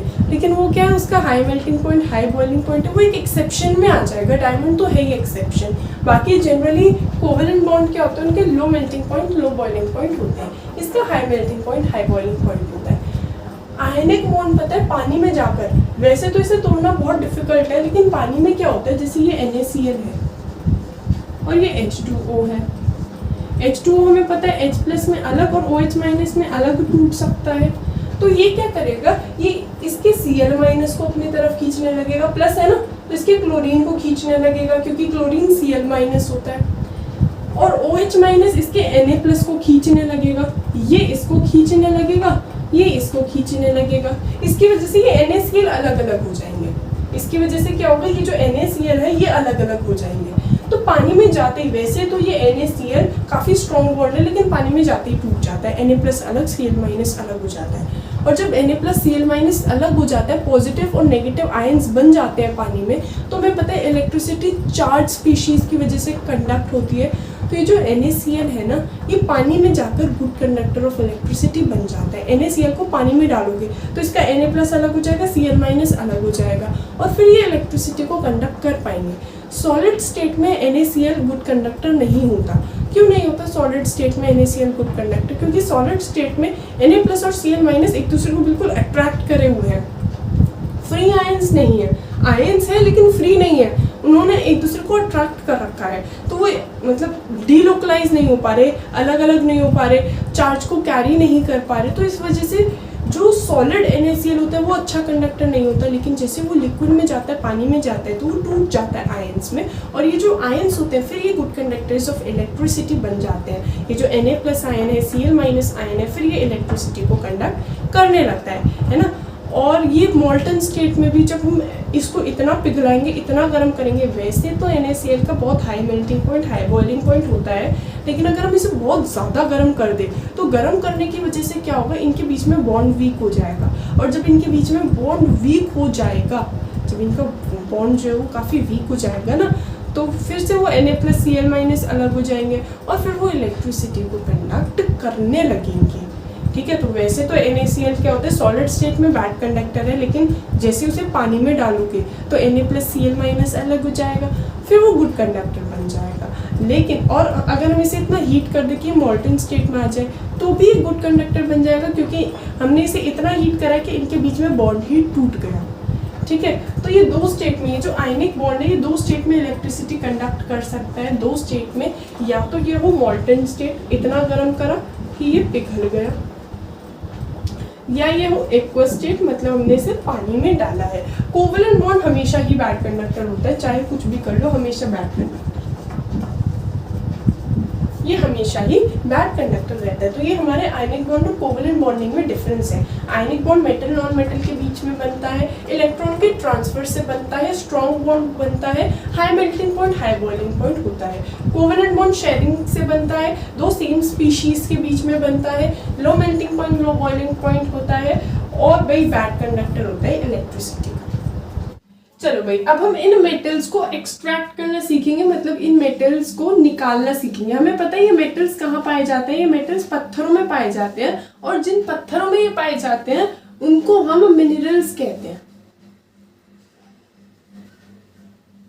और पता है, देखो जिससे भी, मतलब जैसे हमें एल्यूमिनियम निकालना है तो एल्यूमिनियम हम जिससे भी निकाल सकते हैं, जैसे कि Al2O3 में हमें एल्यूमिनियम मिल जाएगा, Al2SO4 होल थ्राइस में एल्यूमिनियम मिल जाएगा, जिससे भी एल्यूमिनियम निकल सकता है वो सारे के सारे एल्यूमिनियम के मिनरल्स होते हैं। और जिसमें से एल्यूमिनियम को प्रॉफिटेबली एक्सट्रैक्ट करा जाए, मतलब उसे निकालने में हमें कोई प्रॉफिट हो और हमारे लिए टेक्निकली फीजिबल हो उसे निकालना, उसको हम उसकी ओर कहते हैं।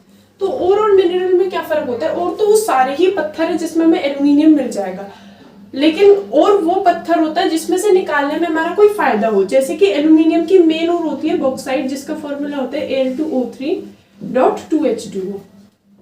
ऐसे ही लेड की जो मेन ओर होती है, लेड की जो मेन ओर होती है उसे कहते हैं गैलेना, और गैलेना का फॉर्मूला होता है PbS, लेड सल्फाइड, है ना। तो हमारे ओर्स कम होती हैं, मिनरल्स, भाई मिनरल्स की स्पेशल क्लास होती है और जिसमें से मेटल्स को एक्सट्रैक्ट करने में हमें कोई प्रॉफिट हो, वो टेक्निकली फीजिबल हो और ये सब, है ना। तो हम एक बात कह सकते हैं कि ऑल ओर्स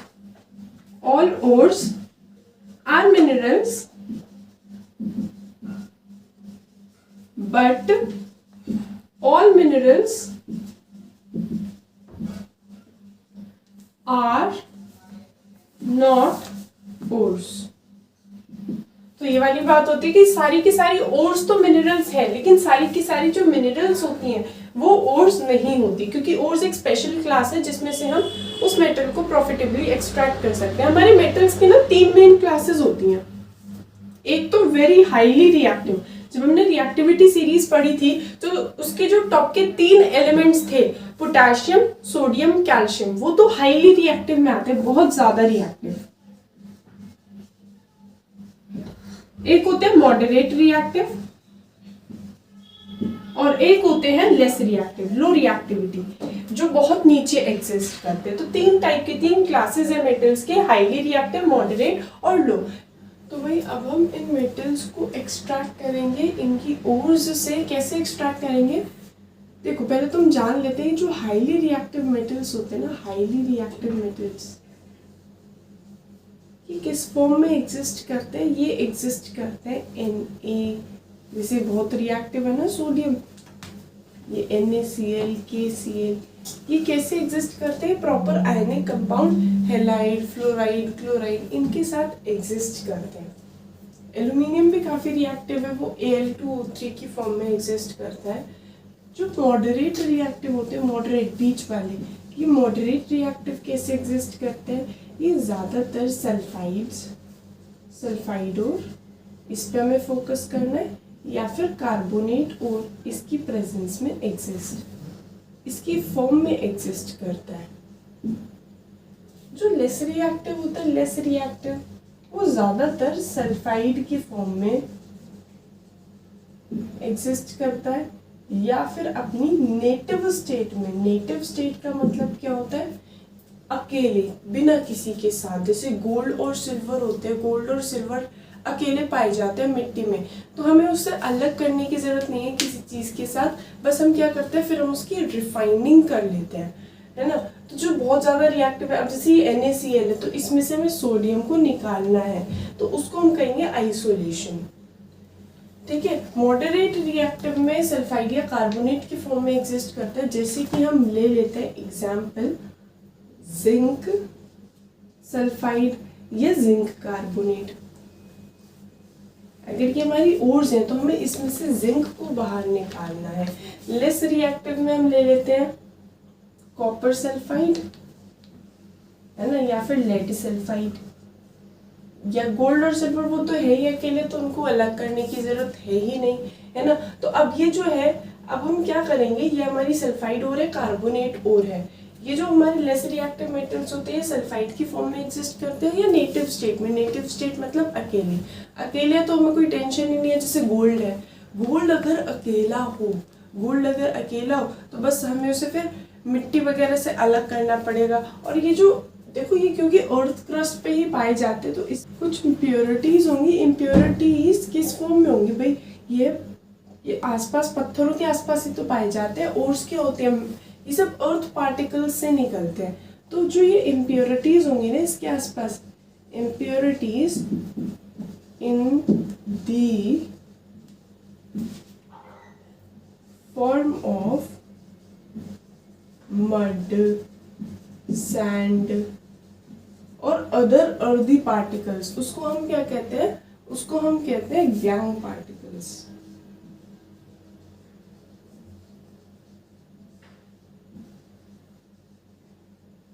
गैंग पार्टिकल्स कहते हैं, है ना। इससे हमें पहले तो ओर को हटाना होता है, ओर को अलग करना होता है इन मिट्टी वगैरह पार्टिकल से, और उसके बाद हम आगे के स्टेप्स चलते हैं, ठीक है। तो अब हमें ये तो पता चल गया कौन कैसे एग्जिस्ट करता है। अब हम जान लेते हैं कि जब हम एक मेटल को उसके सब्सटेंस से, उसके कंपाउंड से, उसकी ओर से निकाल रहे होते हैं, जब हम एक मेटल को उसकी ओर से निकाल रहे होते हैं ना, तो हमें 5 स्टेप्स करने पड़ते हैं। फर्स्ट स्टेप क्या होता है? फर्स्ट स्टेप होता है क्रश कर देना। ओर को बिल्कुल छोटे छोटे पीसेस में हम क्रश कर देते हैं। जो हमें पत्थर मिला है ना, सबसे पहले क्या होगा, उसको छोटे छोटे पाउडर की फॉर्म में चूरा कर देंगे। फर्स्ट स्टेप होगा क्रशिंग, बिल्कुल पाउडर फॉर्म बना देंगे उस पत्थर की। फिर जब वो पत्थर का पाउडर फॉर्म बन गया तो सेकंड स्टेप होगा कि उसमें से मिट्टी हटा दो। मिट्टी हटाना या फिर उसका कंसंट्रेशन करना, सेकंड स्टेप होता है उसकी मिट्टी हटा दो, जो भी मिट्टी है वो हटा दो, गैंग पार्टिकल्स हटा दो। फिर थर्ड स्टेप क्या होता है? अब गैंग पार्टिकल्स तो हट गए, अब हमारा जैसे वो किसी भी फॉर्म में है, तो अब हमारा क्या होगा, उस मेटल को अलग करना, है ना। अब हमारा स्टेप होगा उस मेटल को अलग करना, वो जिसके भी साथ है ना उससे उसको अलग करना होता है। जैसे कि अगर हमारा, अभी हम सीखेंगे तो हमें क्या करना होता है, आइसोलेट करना होता है। तो ये हम किन प्रोसीजर से करते हैं? या तो कैल्सिनेशन करते हैं, रोस्टिंग करते हैं,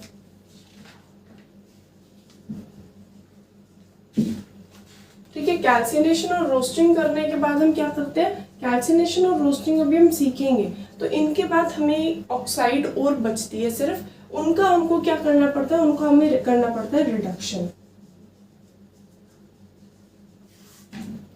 रिडक्शन करने के बाद हमारे पास अकेला मेटल आ जाता है। अकेला मेटल आ गया, अब उस मेटल का हम क्या करते हैं, उस मेटल का हम क्या कर देते हैं, उस मेटल को प्योरीफाई करते हैं, जिसे हम कहते हैं रिफाइनिंग। जैसे कि हमने एग्जांपल लिया ZnS का, तो सबसे पहला स्टेप होगा ZnS को छोटे छोटे फॉर्म में कन्वर्ट करना। इसको हम पल्वराइजेशन भी कहते हैं, पल्वराइजेशन। सबसे फर्स्ट स्टेप तो होगा कि उसको बहुत छोटे छोटे फॉर्म में, पाउडर फॉर्म में बना दिया। फिर सेकंड स्टेप होगा इसको कंसंट्रेट करना, मतलब इसके गैंग पार्टिकल्स को हटाना। अब इसके गैंग पार्टिकल्स को हम कैसे हटाएंगे, इसके मिट्टी के पार्टिकल्स को कैसे हटाएंगे इस चूरे से। तो भाई गैंग पार्टिकल्स को कंसंट्रेट करने के भी काफ़ी तरीके होते हैं। एक होता है froth flotation process, froth flotation है ना, फ्रॉथ फ्लोटेशन कर सकते हैं, हाइड्रोलिक वॉशिंग कर सकते हैं,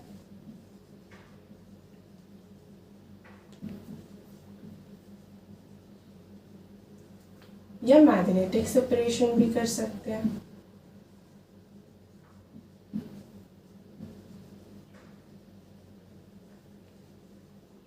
चाहे तो लीचिंग भी कर सकते हैं, लीचिंग भी एक प्रोसीजर होता है, उससे भी कंसंट्रेशन का मतलब होता है उसकी गैंग पार्टिकल्स को हटाना है ना, ओर से उसके गैंग पार्टिकल्स को हटाने की, सिर्फ ओर बचे, फिर उस ओर से हम मेटल को निकाल लें। तो अब हम कंसंट्रेशन किस किस प्रोसीजर से करते हैं, फ्रॉथ। तो भाई हम क्या करते हैं फ्रॉथ फ्लोटेशन में एग्जैक्टली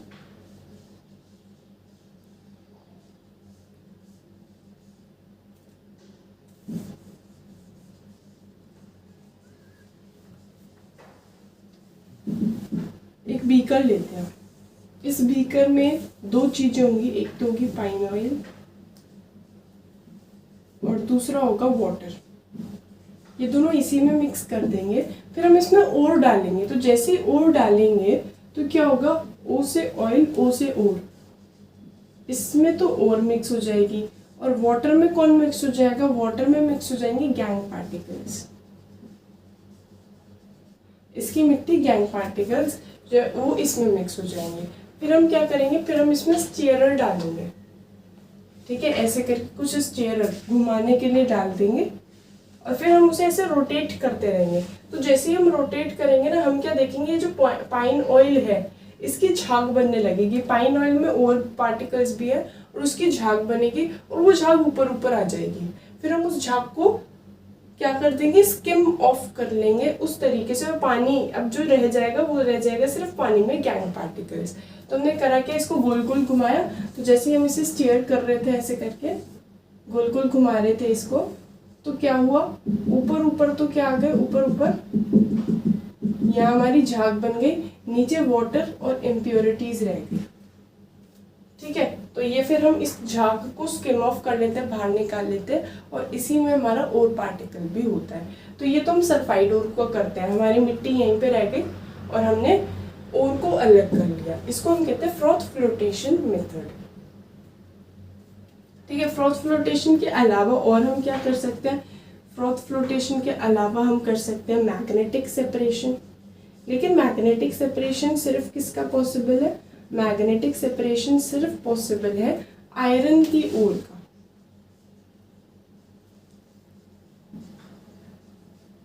है ना। अगर मैग्नेटिक मटेरियल है तो ही तो पता है इसमें क्या होगा, जो मिट्टी के पार्टिकल्स है और आयरन ओर है। अब होगा क्या, हम मैग्नेट लगा देंगे तो हमें पता है आयरन की जो ओर है वो तो मैग्नेट से अट्रैक्ट होगी, लेकिन मिट्टी तो नहीं होगी, और इस तरीके से दोनों अलग हो जाएंगे। लेकिन धीरे धीरे क्या होगा, मैग्नेट के ऊपर आयरन की जब लेयर जम जाएगी ना, तो वो और आयरन को ढंग से अट्रैक्ट नहीं कर पाने का। इस वजह से हम क्या करेंगे, इस वजह से हम मैग्नेटिक रोलर्स यूज करते हैं। ये जो रोलर है ये मैग्नेटिक है, इसमें हम क्या डालते हैं, इसमें हम वही जो चूरा था ना, हमारा चूरा हमने जो पल्वराइज करा था फर्स्ट स्टेप में, वो डाल देंगे। ये गोल गोल घूमता रहेगा, जब ये गोल घूमेगा तो हमें पता है क्या होगा, हमें पता है इसका जो यहाँ पे जैसे ही आएगा ये, तो यहाँ पे इसकी मिट्टी तो ऐसे गिर जाएगी, लेकिन आयरन के पार्टिकल चिपके रहेंगे और वो यहाँ जाके, यहाँ से हटेगा ना, ये पूरा मैग्नेटिक है, यहाँ हटेगा मैग्नेटिक मटेरियल, यहाँ गिरेंगे। इस तरीके से दोनों अलग होते चले जाएंगे, है ना। तो हम क्या यूज़ करते हैं इसके लिए, रोलर यूज़ करते हैं, मैग्नेटिक रोलर पिन। ठीक है, अगर हमारी मैग्नेटिक ओर है तो हम ऐसा कर सकते हैं। एक प्रोसीजर और होता है जिसको हम कहते हैं हाइड्रोलिक वॉशिंग। हाइड्रोलिक वॉशिंग में हम क्या करते हैं भाई, हाइड्रोलिक वॉशिंग, इसमें क्या करते हैं कि जैसे ये हमारा ओर है, इसके थ्रू हम बहुत सारे पानी की स्टीम को एक तरफ से भेजते हैं, बहुत सारा पानी एक तरफ से भेजते हैं। तो क्या होगा कि जो भी इसकी इम्प्योरिटीज है, हल्की हल्की इम्प्योरिटीज, वो तो पानी के साथ चली जाएगी, जबकि पीछे क्या रह जाएगा, सिर्फ और पार्टिकल रह जाएगा। ये हम तब यूज करते हैं जब एक बहुत भारी हो और एक बहुत हल्का हो, है ना। तो बस ऑब्वियसली क्या होगा, जो हल्की चीज होगी वो तो पानी के साथ आगे निकल जाएगी, जो भारी होगा वो वहीं पे पीछे रह जाएगा। इसको हम हाइड्रोलिक वॉशिंग कहते हैं, है ना। जो पानी मतलब जो इम्प्योरिटीज है, हल्की फुल्की इम्प्योरिटीज, वो तो पानी के साथ आगे चली जाएंगी और पार्टिकल पीछे ही रह जाएगा। इसको हाइड्रोलिक वॉशिंग कहते हैं। ये तब यूज करते हैं जब एक चीज बहुत भारी हो और एक चीज थोड़ी हल्की हो। एक और यूज कर सकते हैं, वो होता है लीचिंग। लीचिंग में हम क्या करते हैं, ओर को ना ऐसे सॉल्वेंट में डालते हैं जिसमें ना ओर तो मिक्स हो जाए लेकिन उसके गैंग पार्टिकल्स मिक्स ना हो। तो ओर तो मिक्स हो जाएगा लेकिन उसकी मिट्टी मिक्स नहीं हो पाएगी और बस वो फिर अलग हो जाएंगे। इसको हम लीचिंग कहते हैं। इस प्रोसीजर को हम लीचिंग कहते हैं। ठीक है, जैसे कि हमारा कोई ओर है, कौन सा ओर हम ले, हमारा जैसे Ag2S है, ये एनसीईआरटी में वैसे गिवन नहीं है, बस लीचिंग की थोड़ी सी डेफिनेशन ही हमें ध्यान रखनी है कि लीचिंग में क्या होता है, ओर को ऐसे सॉल्वेंट में डालते हैं कि वो ओर तो मिक्स हो जाए लेकिन उसकी इम्प्योरिटी मिक्स ना हो। जैसे कि इसको हम NaCN में डाल देंगे तो क्या बनता है, NaAgCN होल ट्वाइस। फिर क्या करते हैं, ये जो NaAgCN होल ट्वाइस बना है, इसमें जिंक डाल देते हैं तो Ag की जगह जिंक आ जाता है, Na2ZnCN2 और Ag अलग हो जाता है। इस तरीके से हमारा जो Ag है वो अलग हो गया और ये विदाउट इम्प्योरिटीज भी है, ये बिना इम्प्योरिटीज के भी है। तो बस ये करते हैं हम लीचिंग में। तो इस तरीके से हमने क्या करा है, इस तरीके से हमने ना ओर को क्या करा है, ओर को गैंग पार्टिकल से अलग कर दिया। लीचिंग में क्या करा है कि भाई ऐसे सॉल्वेंट में मिक्स कर दिया कि वो ओर तो मिक्स हो जाए लेकिन उसकी इम्प्योरिटीज जो है वो मिक्स ना हो। तो इस तरीके से हमने किसी ना किसी तरह उसकी इम्प्योरिटी हटा दी। भाई अगर एक हल्का एक भारी था, मतलब इम्प्योरिटी बहुत हल्की थी, तो हमने हाइड्रोलिक वॉशिंग यूज़ कर लिया। आयरन था तो मैग्नेटिक सेपरेशन कर लिया। सल्फाइड ओर थी तो फ्रॉथ फ्लोटेशन कर लिया, नहीं तो लीचिंग कर ली। लीचिंग एक केमिकल मेथड है। तो इसके बाद हमने फाइनली कंसंट्रेशन कर लिया, मतलब उसकी मिट्टी गैंग पार्टिकल्स को रिमूव कर दिया है। अब ये जो और बची है, हमें इसमें से इसका हमें क्या करना है, या तो कैल्सिनेशन या रोस्टिंग। देखो भाई, हमारी दो टाइप की ओर्स हो सकते हैं, या तो इस टाइप की ZnS या इस टाइप की ZnCO3। अगर सल्फाइड ओर होगी तो हम क्या करेंगे, सल्फाइड ओर की रोस्टिंग करते हैं। सल्फाइड ओर की तो रोस्टिंग करते हैं और कार्बोनेट ओर की कैल्सिनेशन करते हैं। ठीक है, सल्फाइड ओर की रोस्टिंग करते हैं, कार्बोनेट ओर की कैल्सिनेशन करते हैं। रोस्टिंग में क्या होता है, रोस्टिंग और कैल्सिनेशन में फ़र्क क्या होता है, एक फ़र्क तो यही होता है कि रोस्टिंग सल्फाइड ओर्स की करी जाती है और कार्बोनेट ओर की कैल्सिनेशन करी जाती है। इसमें क्या होता है कि विद ऑक्सीजन होता है, ये विदाउट ऑक्सीजन होता है। दोनों को हीट करते हैं बिलो मेल्टिंग पॉइंट, तो क्या होता है, इसे भी हीट करेंगे तो होगा क्या, यहाँ बनेगा ZnO और SO2, जबकि इसमें क्या बनेगा ZnO और CO2। ये विद ऑक्सीजन होता है, ये विदाउट ऑक्सीजन होता है। बनता दोनों में ऑक्साइड ही है, दोनों केसेस में हमारा क्या बन जाता है, दोनों केसेस में हमारा ऑक्साइड बन जाता है। अब हमारा फिर नेक्स्ट स्टेप होगा, ये कैल्सिनेशन या रोस्टिंग करना पड़ता है हमको। सल्फाइड और है तो रोस्टिंग करेंगे, कार्बोनेट और है तो कैल्सिनेशन, हीट करते हैं और फाइनली सिर्फ उसकी ऑक्साइड बचती है। अब हमारा बस बचा इतना है कि हम इस ऑक्साइड को रिड्यूस कर दें, इसका ऑक्सीजन हटा दें तो बस हमें हमारा मेटल मिल जाएगा। तो इसका ऑक्साइड नेक्स्ट स्टेप होता है रिडक्शन। अच्छा, अगर हम कार्बन को यूज करके रिड्यूस करते हैं, जैसे कि हमने क्या करा, ये ZnO था, इसे कार्बन से रिएक्ट करा तो क्या बना, Zn + CO। इस प्रोसीजर को हम स्मेल्टिंग भी कहते हैं, smelting, reduction by carbon. Carbon से रिड्यूस कर सकते हैं, लेकिन हर मेटल ना हमारा कार्बन से रिड्यूस नहीं हो सकता, हर मेटल कार्बन से रिड्यूस नहीं होता। ठीक है, ऊपर के जो बहुत ज्यादा रिएक्टिव मेटल्स है ना, जैसे कि पोटेशियम, सोडियम, कैल्शियम, एल्यूमिनियम, ये सब जो है ये कार्बन से रिड्यूस नहीं हो पाते। एक तरीके से डिस्प्लेसमेंट हो रहा है, कार्बन ने Zn को हटा दिया और खुद इसके साथ आ गया। तो जो कार्बन से ज्यादा रिएक्टिव है ना, वो फिर नहीं डिस्प्लेस हो पाएंगे। जो बहुत ज्यादा रिएक्टिव मेटल्स हैं वो नहीं हो पाएंगे ऐसे, तो हमें उनका क्या करना पड़ेगा, जैसे कि हमारा है MnO2। अब हमें पता है कार्बन से रिड्यूस नहीं होने का, तो हम क्या ले लेंगे, हम Al ले लेंगे।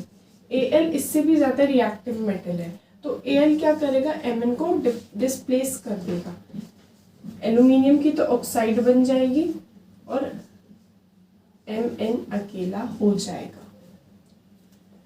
डिस्प्लेसमेंट रिएक्शन है, लेकिन इसको हम ना थर्माइट प्रोसेस भी कहते हैं। ये स्पेशल प्रोसीजर है जिसको थर्माइट प्रोसेस कहते हैं। क्योंकि थर्माइट प्रोसेस क्या होता है, थर्माइट प्रोसेस ये होता है भाई, थर्माइट प्रोसेस होता है, हम क्या लेते हैं, हम लेते हैं Fe2O3 + Al। ये देता है क्या, ये देता है Al2O3 + Fe। ये जो आयरन निकला है इसे कहते हैं थर्माइट प्रोसेस, है ना। एल्यूमिनियम से देखो, एल्यूमिनियम ने इसे डिस्प्लेस करा, Al2O3 बन गया और Fe बन गया। ये प्रोसीजर थर्माइट प्रोसेस भी कहलाता है, क्योंकि इस प्रोसीजर में बहुत सारी हीट निकलती है और इतनी सारी हीट निकलती है कि ये आयरन को पिघला देती है। और जब ये आयरन को पिघला देगी ना, तो उस पिघले हुए आयरन से हम रेलवे ट्रैक्स को रिपेयर भी कर सकते हैं। तो इस प्रोसीजर को, जैसे कि कहीं से आयरन पे क्रैक पड़ रहा है, तो ये जो आयरन है ये बिल्कुल पिघला हुआ आया है, तो वो लगाओ, जब वो सूख जाएगा तो प्रॉपर वो रिटेन हो जाएगी उसकी शेप, है ना। इस प्रोसीजर को हम क्या कहते हैं, इसको हम कहते हैं थर्माइट प्रोसेस, है ना। तो हमने अब रिड्यूस भी कर दिया, रिड्यूस करने के बाद हमारा क्या हो जाएगा, मेटल हमारा अकेले हो जाएगा। अच्छा, एक होता है सेल्फ रिडक्शन। सेल्फ रिडक्शन कौन करता है, जो बहुत ही कम रिएक्टिव हो। कौन होते हैं बहुत कम रिएक्टिव, जैसे मरकरी बहुत कम रिएक्टिव है, HgS सल्फाइड के फॉर्म में, जो बहुत कम रिएक्टिव है सल्फाइड के फॉर्म में एग्जिस्ट करेंगे। और कॉपर सल्फाइड, ये भी बहुत कम रिएक्टिव है। तो ये जो बहुत कम रिएक्टिव है ना, ये जब O2 से मिलेगा, इसकी हम रोस्टिंग करेंगे, रोस्टिंग वाला प्रोसीजर है, तो क्या बनेगा, HgO बनेगा और SO2 बनेगा। पता होगा क्या, इसे हमें रिड्यूस करने के लिए किसी की भी जरूरत नहीं है।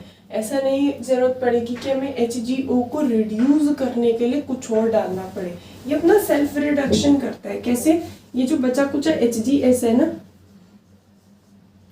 ये इससे ही रिएक्ट कर लेगा। ये देखो पूरा का पूरा HgS, तो देखो HgS O2 से मिल रहा है HgO और SO2 बनाने के लिए, लेकिन पूरा का पूरा HgS तो कंज्यूम होगा नहीं, थोड़ा बहुत तो रह जाएगा। तो जो रह गया है वो HgO से रिएक्ट करेगा और अपना ही रिडक्शन कर देगा। हमें कुछ नया डालने की जरूरत नहीं है, जैसे इसमें कार्बन डालना पड़ रहा था, कुछ भी डालने की जरूरत नहीं है। ये क्या बन जाएगा, Hg अलग और SO2 अलग, है ना। बढ़िया प्रोसीजर। ऐसे जो लो रिएक्टिव मेटल होता है वो खुद का सेल्फ रिडक्शन कर देते हैं, जैसे Cu2S है, ये O2 से मिलेगा, क्या बनाएगा, Cu2O और SO2। Cu2O को रिड्यूस करने के लिए, Cu2O को रिड्यूस करने के लिए किसी की जरूरत नहीं है, ये Cu2S इसे रिड्यूस कर देगा। Cu2O + Cu2S क्या देगा, Cu और SO2। ठीक है, इसको हम कहते हैं सेल्फ रिडक्शन। इसने अपना ही रिडक्शन कर दिया, कोई रिड्यूसिंग एजेंट की हमें रिक्वायरमेंट नहीं थी। फिर हमारा हाईली रिएक्टिव मेटल हो जैसे कि NaCl, तो इसके लिए हमें अलग ही प्रोसीजर करना पड़ता है। इस NaCl में हम इलेक्ट्रिसिटी डाल देंगे। जब हम इसका इलेक्ट्रिसिटी करेंगे तो इसका इलेक्ट्रोलिसिस हो जाएगा, Na+ अलग और Cl- अलग।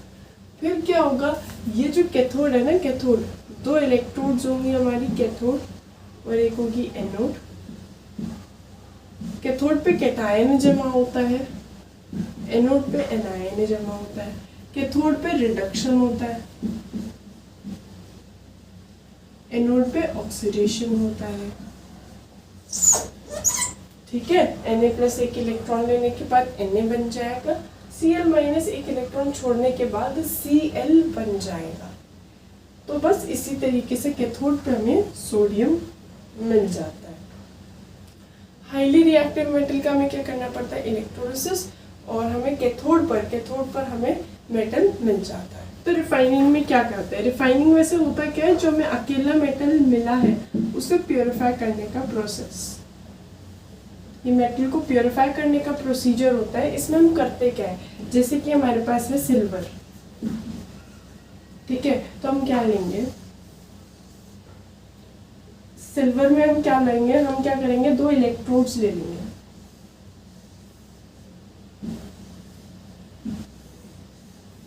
एक कैथोड एक एनोड, यहाँ पे हम लगा देंगे बैटरी। ये है कैथोड, यह है एनोड। कैथोड किसका बनाएंगे, कैथोड हम बनाएंगे प्योर सिल्वर का, कैथोड पे प्योर सिल्वर। एनोड पे क्या लेंगे, इम्प्योर सिल्वर।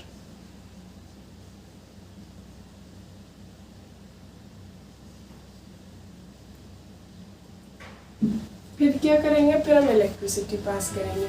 ये जो इलेक्ट्रोलाइट है, पानी में कौन सा इलेक्ट्रोलाइट डालेंगे, पानी में हम डालेंगे AgNO3। पानी में किसका इलेक्ट्रोलाइट होगा, AgNO3 का। बस करना क्या होगा, जैसे ही हम इलेक्ट्रिसिटी पास करेंगे तो दोनों जगह सिल्वर है, ठीक है, होगा क्या, कैथोड पर Ag+ जमा होगा। कैथोड पर क्या जमा होता है, Ag+, कैटायन, ये कैथोड पर। और एनोड पर क्या होगा भाई,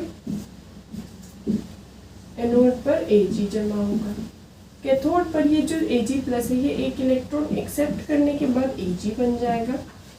जबकि यहाँ पर ये क्या करेगा, ये जो Ag है, ये इलेक्ट्रॉन लूज करने के बाद Ag+ बन जाएगा। एनोड पे ऑक्सीडेशन होता है, कैथोड पर रिडक्शन होता है। तो कैथोड पर तो क्या होगा, Ag+ जो था ना, Ag+, देखो दोनों जगह सिल्वर, तो हमारा क्या होगा, सिल्वर आयंस ही जमा हो जाएंगे, कैथोड पे भी एनोड पे भी। कैथोड पर तो Ag+ जमा होगा, एनोड पर होगा Ag जमा। Ag+ का क्या होगा, रिडक्शन होगा, वो Ag में कन्वर्ट हो जाएगा, यहाँ पे ये Ag+ में कन्वर्ट हो जाएगा। तो देखा जाए हो क्या रहा है, ये जो एनोड पर Ag है ना, ये क्या कर रहा है, ये Ag+ में कन्वर्ट होकर पानी में आ रहा है, क्योंकि हमें पता है आयन तो पानी में चला जाता है, आयन पानी में चला जाता है। तो अब ये Ag+ पानी पर आया, पानी में आ गया, पानी के थ्रू ये इसके पास आया। जैसे ही Ag+ यहाँ कैथोड पर आया तो ये Ag में कन्वर्ट हो गया। यहाँ पे क्या होगा, जैसे ये Ag में कन्वर्ट होगा तो एक लेयर बन जाएगी Ag की। ऐसे ही क्या होता रहेगा, धीरे धीरे इसके Ag+ निकलते रहेंगे, यहाँ डिपॉजिट होकर Ag बनता रहेगा और इसकी लेयर धीरे धीरे मोटी होती रहेगी। एक टाइम ऐसा आएगा जब यहाँ की लेयर बिल्कुल पतली हो चुकी होगी और सारा का सारा Ag यहाँ आ जाएगा, यहाँ से Ag+ की फॉर्म में निकलेगा, यहाँ पे Ag की फॉर्म में डिपॉजिट होता जाएगा। तो कैथोड तो मोटा होता जाएगा, एनोड पतला होता जाएगा। एक टाइम ऐसा आएगा जब यहाँ कुछ नहीं बचेगा, यहाँ सिर्फ मिट्टी रह जाएगी, जिसे हम कहते हैं एनोड मड। और सारा का सारा जो हमारा Ag+ की फॉर्म में Ag गया है, तो ये सारा का सारा प्योर सिल्वर यहाँ जमा हो जाएगा। तो इसे हम कहते हैं रिफाइनिंग। अगर हमें कॉपर की रिफाइनिंग करनी है तो कोई फर्क ना पड़ता, फिर हम क्या लेते हैं, कॉपर का ही कोई सॉल्ट लेते, जैसे CuSO4 ले लिया, यहाँ पर हम लेते प्योर कॉपर, यहाँ एनोड पर हम लेते हैं इम्प्योर कॉपर, कोई भी फर्क ना होता। धीरे धीरे क्या होता, अब इक्वेशन चेंज हो जाती, दोनों जगह कॉपर आयन जमा हो रहे हैं ना कॉपर, तो कैथोड पर तो Cu2+ जमा होता और एनोड पर क्या जमा होता, Cu। ये क्या करता, Cu2+ 2 इलेक्ट्रॉन एक्सेप्ट करने के बाद Cu बन जाता, और यहाँ पर Cu2 इलेक्ट्रॉन लूज करने के बाद Cu2+ बन जाता। बिल्कुल वही रिएक्शन होने वाला है, कैथोड पर रिडक्शन, एनोड पर ऑक्सीडेशन। तो होगा क्या, एनोड में जो कॉपर है वो कॉपर आयन के फॉर्म में निकलेंगे, कॉपर आयन के फॉर्म में निकलेंगे और कॉपर आयन यहाँ पर आएगा। यहाँ पर जो कॉपर आयन आएगा वो क्या होगा, वो फिर कॉपर में कन्वर्ट हो जाएगा। यहाँ पे धीरे धीरे इसकी लेयर मोटी होती रहेगी, इसकी लेयर पतली होती रहेगी। एक टाइम कैसा आएगा, एक टाइम ऐसा आएगा कि यहाँ पे सिर्फ एनोड मट रह जाएगी और सारा का सारा कॉपर आयन यहाँ पर डिपॉजिट हो चुका होगा। तो इसको हम कहते हैं रिफाइनिंग। अब हम लास्ट टॉपिक पढ़ने जा रहे हैं, करोजन। करोजन क्या होता है, करोजन की डेफिनेशन देखी जाए तो जब हमारा मेटल मॉइस्चर और ऑक्सीजन की प्रेजेंस में आता है ना, तो उसकी लेयर क्या होने लगती है, उसकी लेयर करोड होने लगती है। करोड होने का मतलब क्या है, उसकी लेयर जो है टार्निश होने लगती है। उसकी फर्स्ट लेयर ना मॉइस्चर से और ऑक्सीजन से रिएक्ट करके खराब होने लगती है। तो धीरे धीरे क्या होता है, ऊपर की लेयर, हमने आयरन को जंग लगते हुए देखा है, सिर्फ आयरन की रस्टिंग नहीं होती और मेटल्स की भी होती है। ये क्या होता है, slow eating away of metal या टार्निशिंग ऑफ मेटल इन presence of air and moisture. Air और मॉइस्चर की प्रेजेंस में मेटल खराब होने लगता है। सिर्फ आयरन की रस्टिंग नहीं होती, आयरन की रस्ट तो बनती ही बनती है। आयरन की जो रस्ट बनती है वो रेड ब्राउन कलर की होती है, रेड ब्राउन। और पता है जो हमारा कॉपर होता है, कॉपर वो हो जाता है ग्रीन कलर का। किसकी वजह से, कॉपर कार्बोनेट की वजह से। जो हमारा सिल्वर होता है, सिल्वर वो जाता है ब्लैक कलर का। किसकी वजह से, Ag2S की वजह से। तो मतलब हमारा सिर्फ आयरन खराब नहीं होता है, कॉपर भी कभी कभी ग्रीनिश लगने लगता है। तो कॉपर ग्रीन हो गया है, अगर कॉपर ग्रीन हो गया है तो उसका क्या हुआ है, करोजन हुआ है। इसमें क्या बनता है, वो मतलब एटमॉस्फेरिक CO2 और ऑक्सीजन से रिएक्ट करके CuCO3 बना लेता है, जो कि ग्रीन कलर का होता है। तो उसके वो ग्रीनिश सा दिखने लगता है। कभी कभी हमारा सिल्वर जो है, सिल्वर वैसे बहुत कम रिएक्टिव होता है, लेकिन कभी कभी वो ब्लैक हो जाता है। सिल्वर ब्लैक हो गया, इसका मतलब वो भी रस्ट कर रहा है, वो भी खराब हो रहा है, करोड हो रहा है। और किसकी फॉर्मेशन की वजह से वो ब्लैक हुआ है, एटमॉस्फेयर में थोड़ी बहुत H2S ये सब भी होती है। तो सल्फर इसके साथ मिलकर वो क्या बनता है, Ag2S, जिसका क्या होता है, ब्लैक कलर होता है। इस करोजन को हम प्रिवेंट कैसे कर सकते हैं, इस करोजन को प्रिवेंट करना है तो हमें एक तरीके से मॉइस्चर से अलग करना है, इसे एयर और मॉइस्चर से अलग। तो या तो हम इसे क्या कर दें, मेटल को कर दे पेंटिंग या गैल्वेनाइजिंग। पेंटिंग में क्या होता है, पेंट की लेयर आ जाएगी ना, तो वो फिर ऑक्सीजन से रिएक्ट नहीं करने देगी।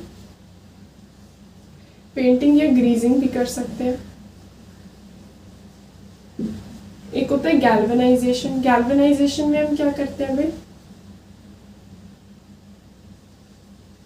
गैल्वेनाइजेशन में ना उस मेटल के ऊपर जिंक की लेयर जमा कर देते हैं।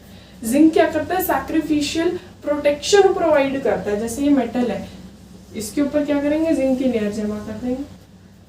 उससे क्या होगा, ये मेटल जो है, ये जो मेटल है वो आसानी से एयर मॉइस्चर के कांटेक्ट में आएगा नहीं और उसका करोजन प्रिवेंट हो जाएगा।